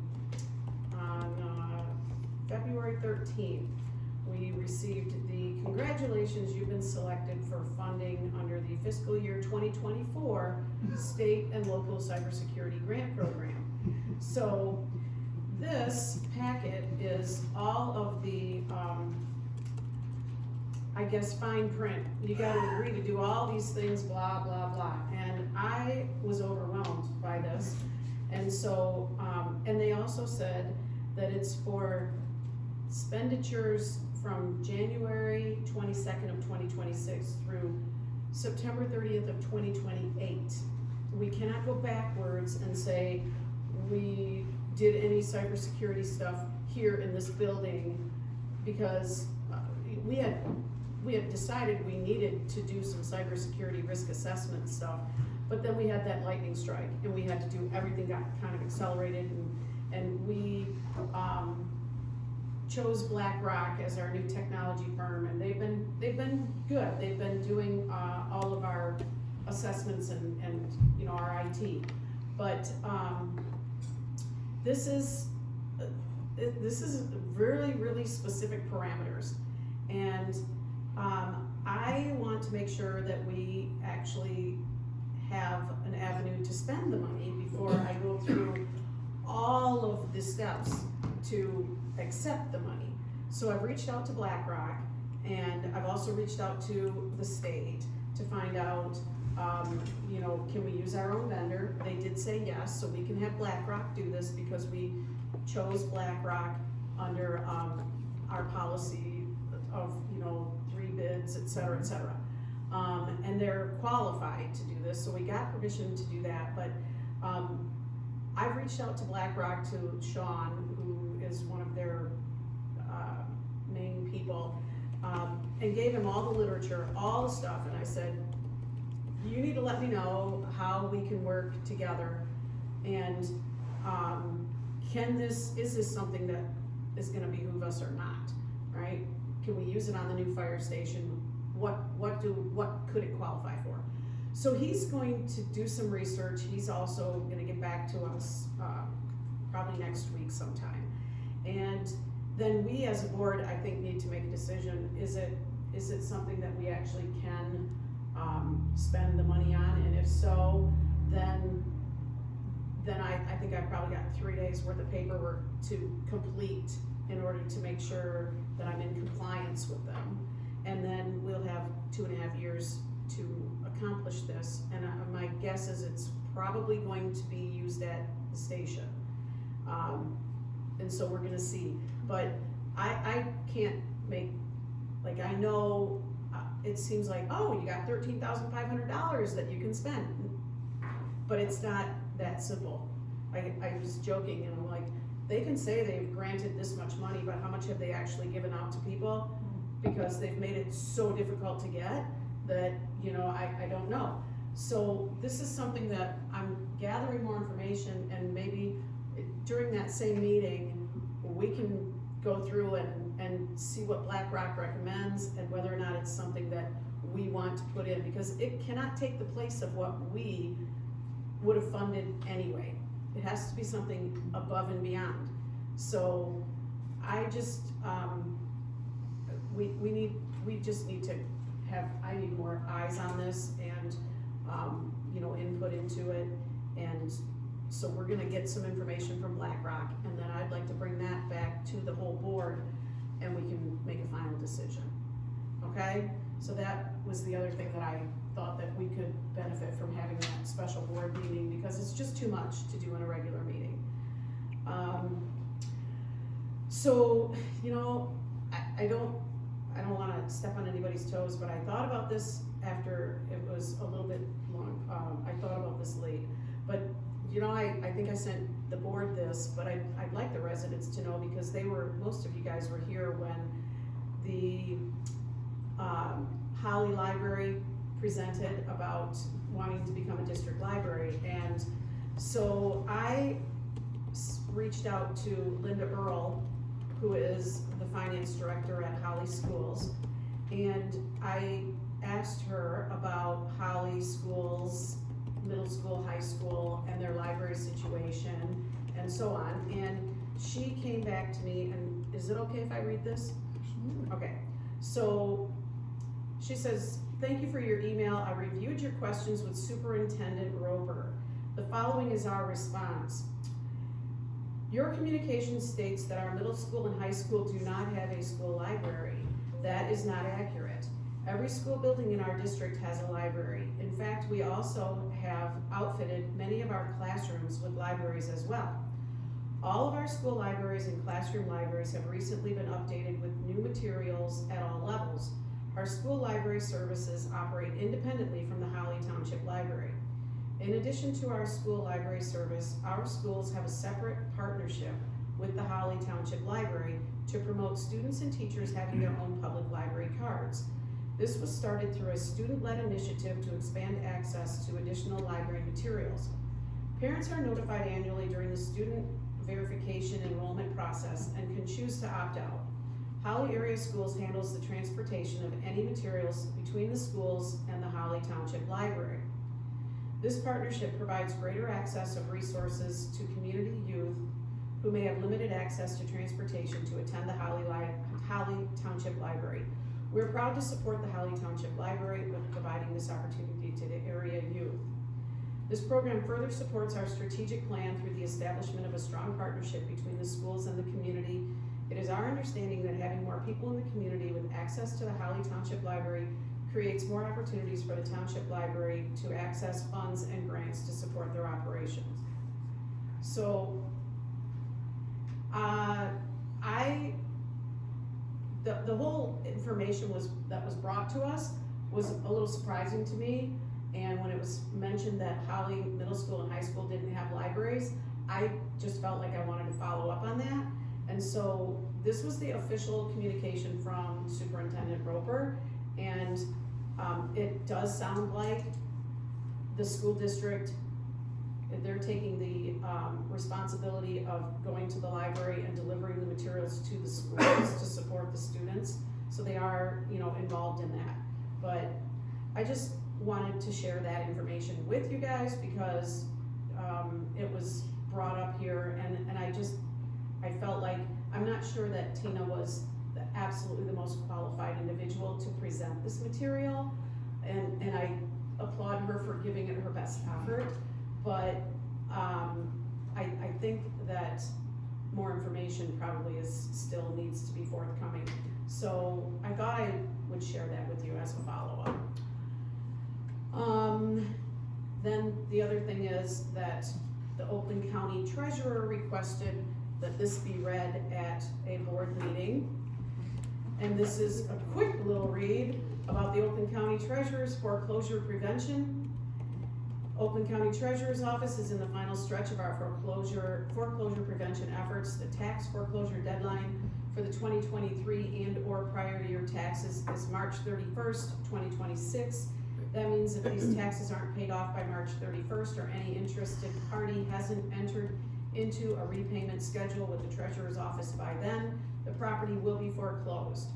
Since December of 2025, the Treasurer's Office has conducted over 1,000 taxpayer assistance meetings to assist taxpayers with keeping their properties by working with them to get on a repayment schedule and/or by identifying resources that may be beneficial to them in their situation. We are here to help and strongly encourage taxpayers to contact us before the tax foreclosure deadline if they have delinquent taxes for 2023 and/or prior tax years. Taxpayers interested in scheduling a taxpayer assistance meeting may call us at 248-858-0611, or they can visit the website at oakgov.com/treasurer. And that is from Robert Wittenberg, and I have just completed his request to read that aloud. So for us locally, unpaid parcels, we started out at the end of the tax, at the end of due date was February 17th. On the following Monday, which was probably the 23rd-ish, I printed a list of unpaid parcels. I don't like to send anybody down unpaid to Oakland County if I can somehow contact them and prompt them. Most of them have forgotten, or they've missed the deadline and they're like, oh my gosh, I thought I took care of that. We started at 153 parcels. As of now, we have 83, so 70 people have been able to get those parcels paid here without having to be sent to Oakland County. There's benefit to both parties. Number one, if we collect it during the late period, we keep the 3% penalty.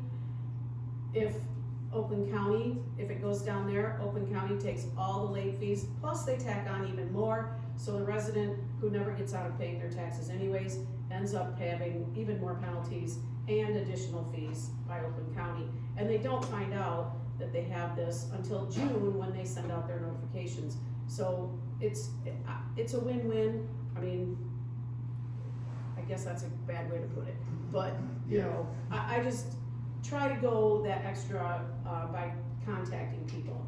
So, Angela was a great help during that whole process, looking up phone numbers. So when we ask you to leave your phone number on the little tax coupon, if paying by check, that's because these are the instances in which we would use those phone numbers. If you are one of the 83 parcels that is being sent down unpaid, you're gonna need a revised statement, which will have a payoff for the end of March or the payoff for the end of April, and that would all have to be paid to Oakland County Treasurer. And then the last thing is, Board of Review is meeting tomorrow and Wednesday for people who would like to appeal their tax assessment or taxable value from their notices of assessment that were sent out by the assessor. And they should have gotten those a couple of weeks ago. And that's everything. That's it? Yeah, that was a lot this month. That was? Public comment, open public comment. Okay. Back to the nonsense Lansing's trying to do. I mean, they're not fools. They've got some weird hidden agenda, but I propose we can use that to our advantage. And not just for this township, but if you're gonna do some publicity, do it with all the adjacent townships and say what date their meetings are gonna be and what specific items you disagree with, and itemize out what's in those bills. Because if people realize you're totally against it and you want feedback, you might get way more feedback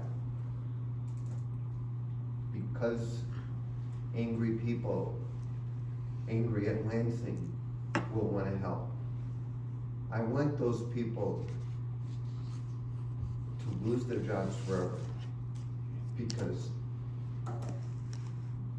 they're gonna waste so many man hours in Lansing, going around in circles. Some of them want property densities higher than a trailer park. And the ability, Detroit did this during the Depression, to put another dwelling unit behind your house. If we get a depression that is worse than the previous, maybe you have to do that. To propose it now, it's insane. I would like to see if some of us could get some people together and every month go to Lansing. I want to start being recognized in different people's offices, starting with the ones that are on the committees who approve that crap.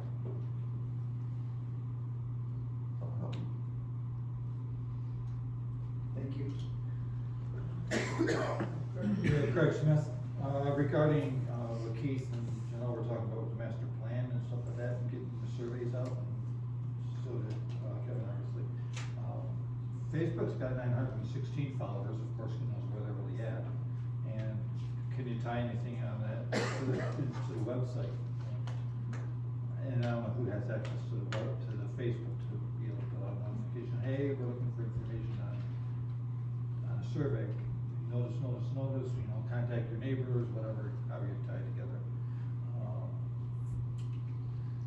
So Janelle mentioned something about a picture that you guys spent like $1,300 on it. Does it have Kevin's picture on it or about the Palmas?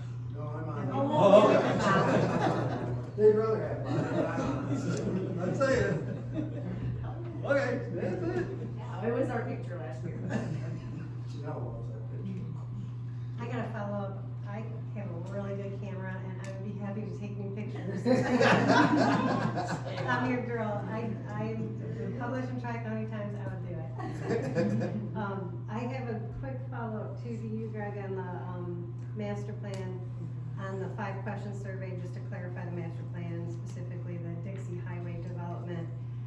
Caitlin, when she did the master plan meeting over at Tamarack, I think we all signed in and put our email addresses, so we have that. Do we have that list from her? Okay, so that's a good email list too, okay. And, the cable channel, if you guys are gonna renew that and use it, oh, I love your videos, I think they're awesome. And I think most people today go on YouTube, they probably don't even use a cable channel, but would it be possible for us to also put something there about this survey? Okay, I thought that would be great too, so that was it for me. Thanks for all the hard work you guys do. Chris Fry on Chin Court. This has nothing, most of this. I watched your video. It cut out too soon. You were in the middle of a sentence and it cut out. Sorry, Lori. Point fingers. Sorry. What the heck? But, I liked it and I just happened on it. I was on Facebook and I went, oh, okay. You know, and I like Man. Cut me off, Lord. You know, I had to cut myself off in the beginning because you heard me go. Not joking. But I like the cable channel because I used to turn it on and I could listen to it and clean house. The accident that happened at Tripp and Grange Hall was tragic. My husband and I were talking about this, and I'm gonna get sad about it, but Road Commission of Oakland County needs to do a better job of keeping that brush cut, especially on the south side, I don't know. Southwest. Yeah. It's, cause it is hard, I mean, you have to stop where the stop sign is, and then you have to creep up and keep looking, because there's a hill over here. And I was talking to my son, and I suggested, if under the stop sign, put one of those cross traffic does not have to stop, so that somebody, I mean, we don't know if he stopped, we don't know if he just kept, we don't know because we weren't there. But, at least, cause I wanted flashing lights like they have at Grange Hall in 75. Something, because it is a stop sign that's just kind of there, and if you're not used to the area, but that might be obtrusive for the residents, so I thought, well, maybe just a sign that says cross traffic doesn't have to stop, so. And, and the sheriffs, when you mentioned the sheriffs, I put this down. Are they gonna still be at Groveland Oaks, or are they just not gonna be in Groveland at all? I'm sure they'll be at Groveland Oaks, because, correct me if I'm wrong, John, don't they form a separate Yeah, sheriff department? I shouldn't say sheriff department, but they have a separate. they're unit that reserves does- basically that patrol that the does the parks. county parks. Not that they, I mean, I like the state troops, but, so, thank you. Anybody else? Just, on the library thing, I did do what I said that I would. The district library, if you want a little bit more research, I did call the person who worked at the Clarkston Library. She didn't say yes or no, but my feeling personally, if you want my 2 cents, that's my 2 cents. I think that as it becomes a district library, it becomes more for the employees of the library than it does for the community, but at the taxpayers' dollars. But there's some benefits, like, I don't know if their employees have any health insurance and different things like that. Those types of things come in, but as far as your money, what was in that letter you wrote? And I was a little surprised when I heard too, because my last just graduated in 2022, which that would mean that the Holly High School would have lost their library just in the last couple of years. But, the point I guess that I'm making is just, it's more so the grants and the other things that were in there. The library can apply for those grants and they can get more money for the residents and they can still work at that, is what I'm saying. It's more so the way that they exist now, the township library is more for the residents. And it wouldn't really change if they became a district. It would still be good, and as is, but more so the district portion becomes more for the employees, is my understanding. If I remember what she said, how she said it, just to give you a little bit more insight. Thanks, you guys have been busy, holy cow. I'm sitting here and all these ideas are coming to my head. So the DIA, I brought the DIA bus to a school, to Holly Academy, my kids went to Holly Academy. And they do that for nothing. I don't know when you get to open, but we need to have like a big, huge grand opening and we need to bring the DIA bus in. I wanna help you promote it, if you want me to. I've done That'd be great. special events, and your right-hand lady there gave me your email, and unfortunately, I think I washed it in my back pocket. So if you don't wanna, if you wanna give it to me again, I like to have all these ideas for fundraising and things, and I don't know, I mean, you guys are doing a great job. Can't imagine the number of times you go to homes and help somebody get up off the floor and whatever else, so I'm just saying. Yep, would like any help we could get. Yeah, so I'm putting myself out there if you'd like me to give me that, and, cause that takes a long time to plan a really good, effective event. And I would really like to see it be very, successful for you guys. Got a year, right? I'm bringing him in. Got a So, year. anyway, that's it. I have a couple other things, but I will just do that independently. Thank you. Thank you, guys. Anybody else? I will close public comment. So make a motion. I motion that we adjourn and move to the fire department board meeting. Second? What did I miss? After a 2-minute break. After a 2-minute hiatus. All right, thank you Floor's for, yours. thank 30 you for hearing me seconds, go. tonight. Yeah, why don't we start with the budget amendment? Yeah. Get out of the way for that. I request remove 5,000 from shift pay into utilities, the 206-272-920-000. Okay, and then 2,000 from 206-265-933-000 into the utilities, just 206-272-920-000. Again, that should cover the overage in next month's utilities as well. So moved. Anybody want support? I support. Lori, you want to roll call, please?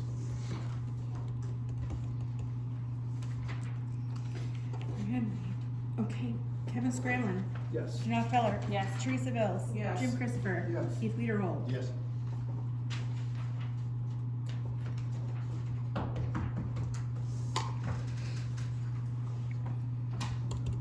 Okay, on to the next. Apparatus and equipment, we have engine 1 and ladder 1, or engine 2, I'm sorry, and ladder 1 down at W.W. Williams for repairs. The dashboard and the engine has been out for 3 or 4 years. We finally found a place that would take it in and look at it.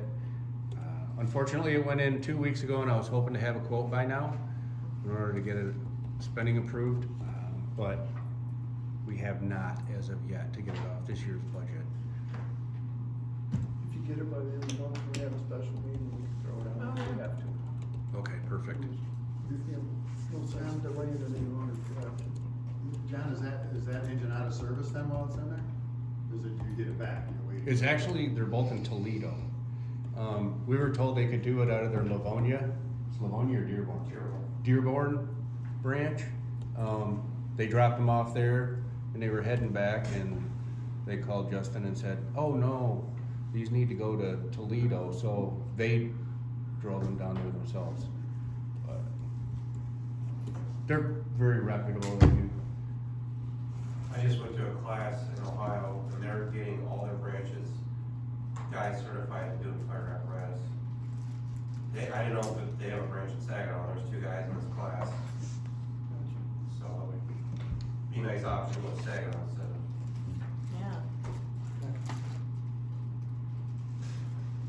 Yeah. Alpha 3, repaired the heater, and radio quit working, Oakland County came out and fixed it, and right now it's at Jam Best to get rear brakes put on it. The same thing with Alpha 7, the compartment heater valve is out, and the driving cameras have been installed in almost everything now. I have 13, 3 of them are gone. Yeah. So we're 3 short of getting all those installed, and those were purchased through the grant. Station 1, the drains in the upstairs bays were plugged, so I snaked those out. Station 2, actually all the entry doors are in at curtains and the handset, so we're waiting to get those put in. I think he's going to start doing those this weekend. And then we have an issue with the septic alarming at Station 2. We got it pumped out. I believe the floats in it are bad, but it's not easy to find someone to come and work on that. So, Remind me, I can give you somebody's number. perfect.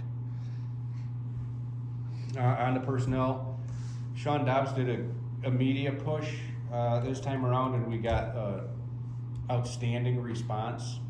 We got 8 applicants this time around. We had the interview committee interview the majority of them, and most all of them they recommended for hire. They're listed below. We have Kevin McKee. He just retired from NACFA. He's a firefighter, paramedic, IC, and he has a bunch of other certificates and qualifications that would make him a very valuable asset to us. And then we have Eric Franceschi. He's a firefighter medic. I don't remember where he lived. Sean Allenery for the position of firefighter EMT. Fill-in, these are all fill-ins, I'm sorry. Nicholas Lakin for the position of fill-in firefighter EMT. And Kalen Krewall for the position of paid on call. He has no training. He's a teacher in Sterling Heights, and he is taking his EMT academy through OCC this summer, and then we'll find him a fire class in the fall. So I request a motion to offer conditional employment upon background checks. So moved. Laura, would you roll call?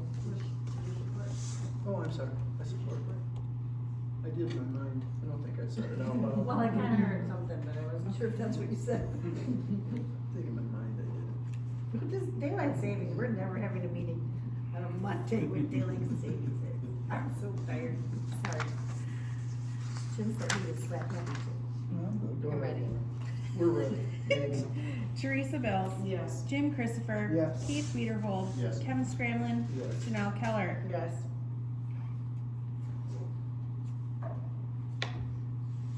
Okay, we also had 2 cadet applicants. We're still waiting on the remainder of their paperwork. Bring them to you. Theodore and Kalen Reinders have resigned. Theodore went on leave after the Grand Blanc incident, and didn't think he was able to come back and perform. So he turned in his letter of resignation, and Kalen, she was a cadet. She's basically aged out, and she had no interest in pursuing any fire aspect of it, so she as well turned in her resignation. Kristen Pickney was let go. We could never get him to fill any shifts. And Sean Dobbs volunteered to take Teddy's spot as one of the cadet coordinators. And then also, last weekend, Stacy passed her NFPA plans examiner, so now she has all the qualifications to become the fire marshal. So, once we get that all solidified, we'll be requesting that. Hey, are you still using your, I might have asked you this before, auxiliary, are they still, like, We haven't had any events or anything for large enough to use them, but I am planning on revisiting that okay, I was just curious, and kinda revamp it all. yeah. It was put into the place kinda willy-nilly and no expectations or Yeah. outline of the requirements, so. I think there are good intentions, but they are a little bit of fees here and there that'll add up Yeah, if they're not doing anything, I was just curious. so in the spring, I plan on working on that some more. EMS, we're restructuring the narratives to get our better billing through insurance. Hopefully it pays off as well with the CMS. Yeah. Report cards are attached, they're all good as usual. The Protecting Patient Access to Emergency Medications Act, the DEA. Right now, we're just waiting for any rulings. They have kind of put out half final rulings on them, and the way it stands right now, the way our system's set up, that we won't need to do anything extra, since we get a sealed drug box through the county system, that meets all the criteria. We don't have to do any more documentation or pay for any licenses or anything under that.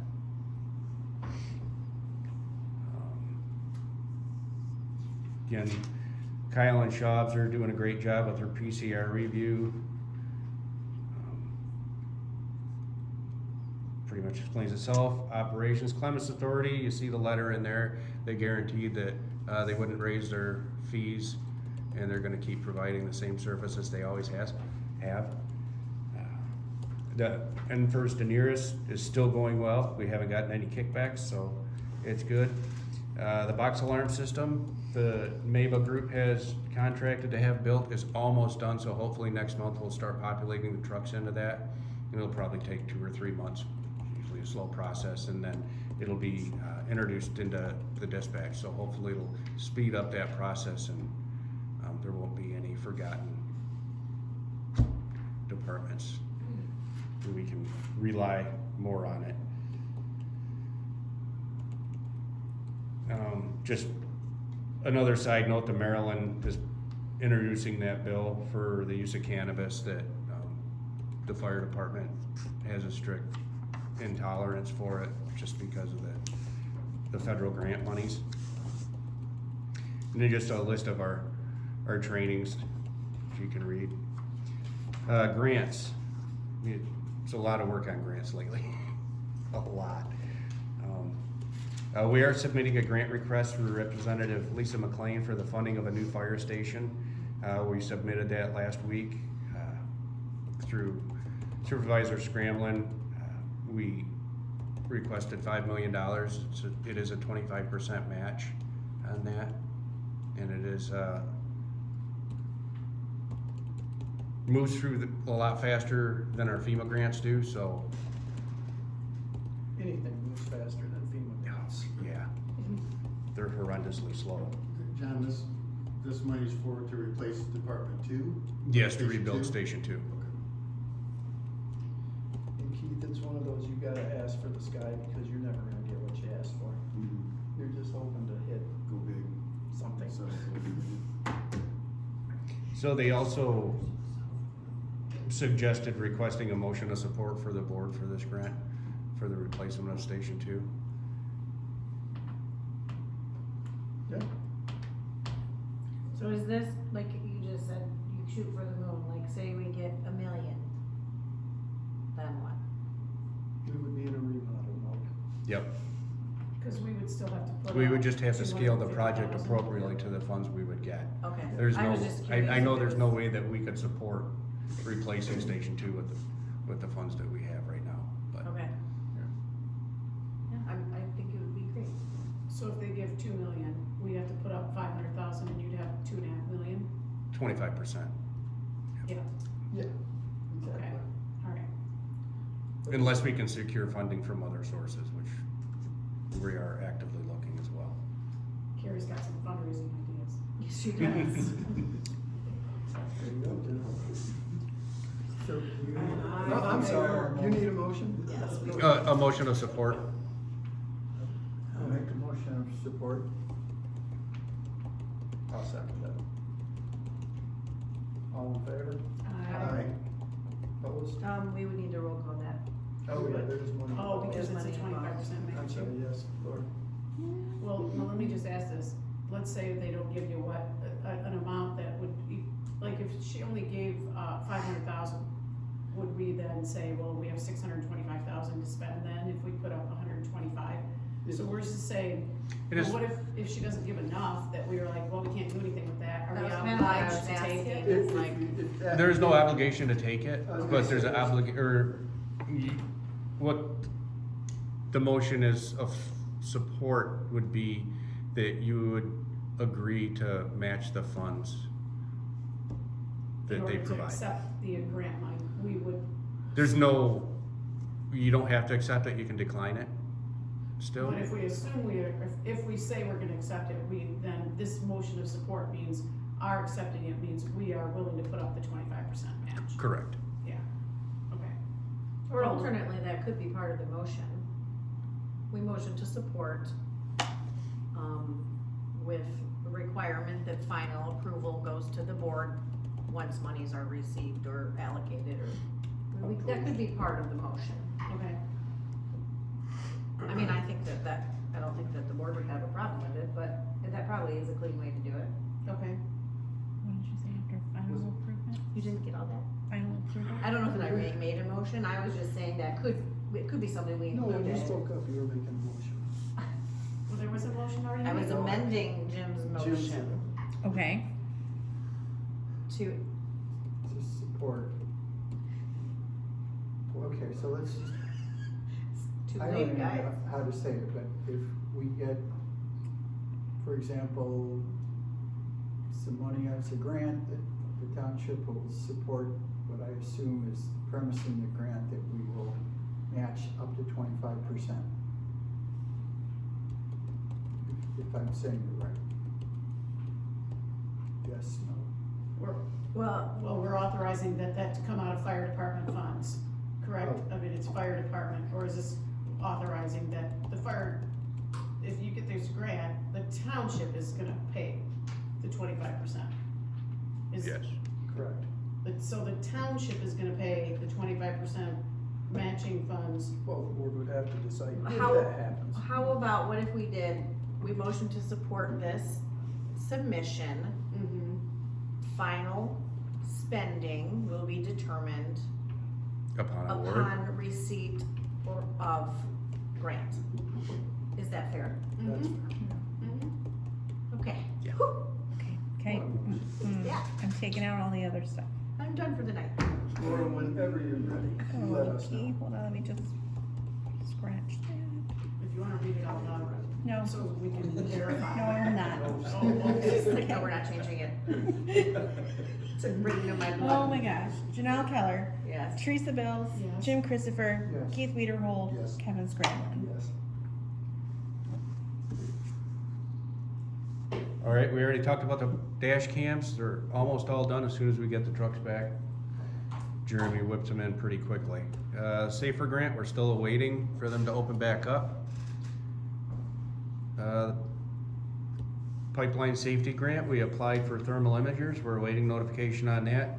We're working on a T-Mobile grant for a drone. She's also working on a state farm grant for $10,000 for educational funding. We have the AFG regional grant that we're finalizing now, and hopefully within the month, it'll be submitted. As soon as they open back up, they'll announce the opening dates. We're also applying for Senator Gary Peters' direct spending for cardiac monitors and replacing the tires on all the trucks. And then the AFG grant, we're applying for 2 frontline engines. So it'd be really nice if these all went through, so. We'd I be sitting. gave Stacy's that guy's name too, that said he would help with those grants. I don't know if she told you that or not. remember that day I told you I got the number of the guy in Armada? Oh, yes. I gave Yep. that to Stacy. You know, actually, when I looked up all the congressional spending, they got awarded for a station replacement. They tell me that guy's the whiz with him, so he said he'd help. I say we take his help. Absolutely. We need everything we can get. You got that right. Our alarms, fairly consistent with last year, slightly down because we have had actually a lot less in Mount Holly. They weren't open quite as much, and they redesigned, keep on making their hills a little bit safer. Only 22 runs this year to the end of February. Incidents of interest, we did have a tanker assist to Independence for an attached garage fire. Managed to put it out in the garage and it didn't extend into the house, which was good. And then we assisted NACFA with a garage fire that was actually in our area that they cover for us. And it was a complete loss. It was already burnt to the ground by the time they got there. But we did have a box alarm, so many departments were out there for this little teeny structure. It was way back. The cause will remain unknown. It was nothing left of that or the vehicle. That was in Groveland? Yep. Scramlin's neighbor. His backyard. That's Springfield. No, it's the first house in Groveland. If it was the other side, it would have been. No, it's Springfield, It was? What road? on Tucker Road. On Tucker. It cuts right through there. They're actually Springfield residents. That's right in a funny Yeah. corner, the way It is. and the road turns just a little bit. What Matt Wild tell me, a Groveland Township resident called it in, Knoxville responded, and it was in Springfield Township. Yeah. Oh, okay. We get ones like that all the time, actually. The one on Kyer Road where we had that loss was exactly the same thing. So, you know, it's good we all work so well together now and cover each other. So it doesn't really matter who responds. We're all gonna end up going anyways. And then our community outreach, we had 18 smoke detectors installed, and I know they've been out quite a few more times this month already. So that program's going amazing. And then we've just had multiple safety alerts go out on the Facebook and other accounts, so things are going well. And then Russ's story, That's cute. That was cute. that's I kind of Russ. also liked the comments of the selfies, and I'm very curious about that situation. Oh, so it was a girl from Mount Holly. She was younger. Yeah, the selfie. Yeah. And Stacy didn't tell you the story? Actually, we No. had two of them, strangely enough, in the same month that did the same thing. Wow. They were a little bit inebriated. One of them had a head injury, but you know, Mount Holly's the ski patrol is a little overpowering, and once they got in the truck and got them all organized, yeah, Yeah, they're rough, man. just a little bit. I'm guilty by association. Yeah, I know.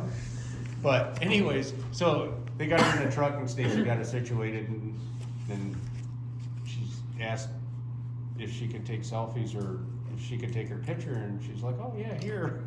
And she was just clicking away with them, just happy. That's funny. So, yeah. Stacy tells it way better than I do. No, that was a cute comment for you. Yeah. And that is all I have. Alright, you guys aren't even gonna yell at me tonight. Public comment. We'll close public comment. That's a great idea.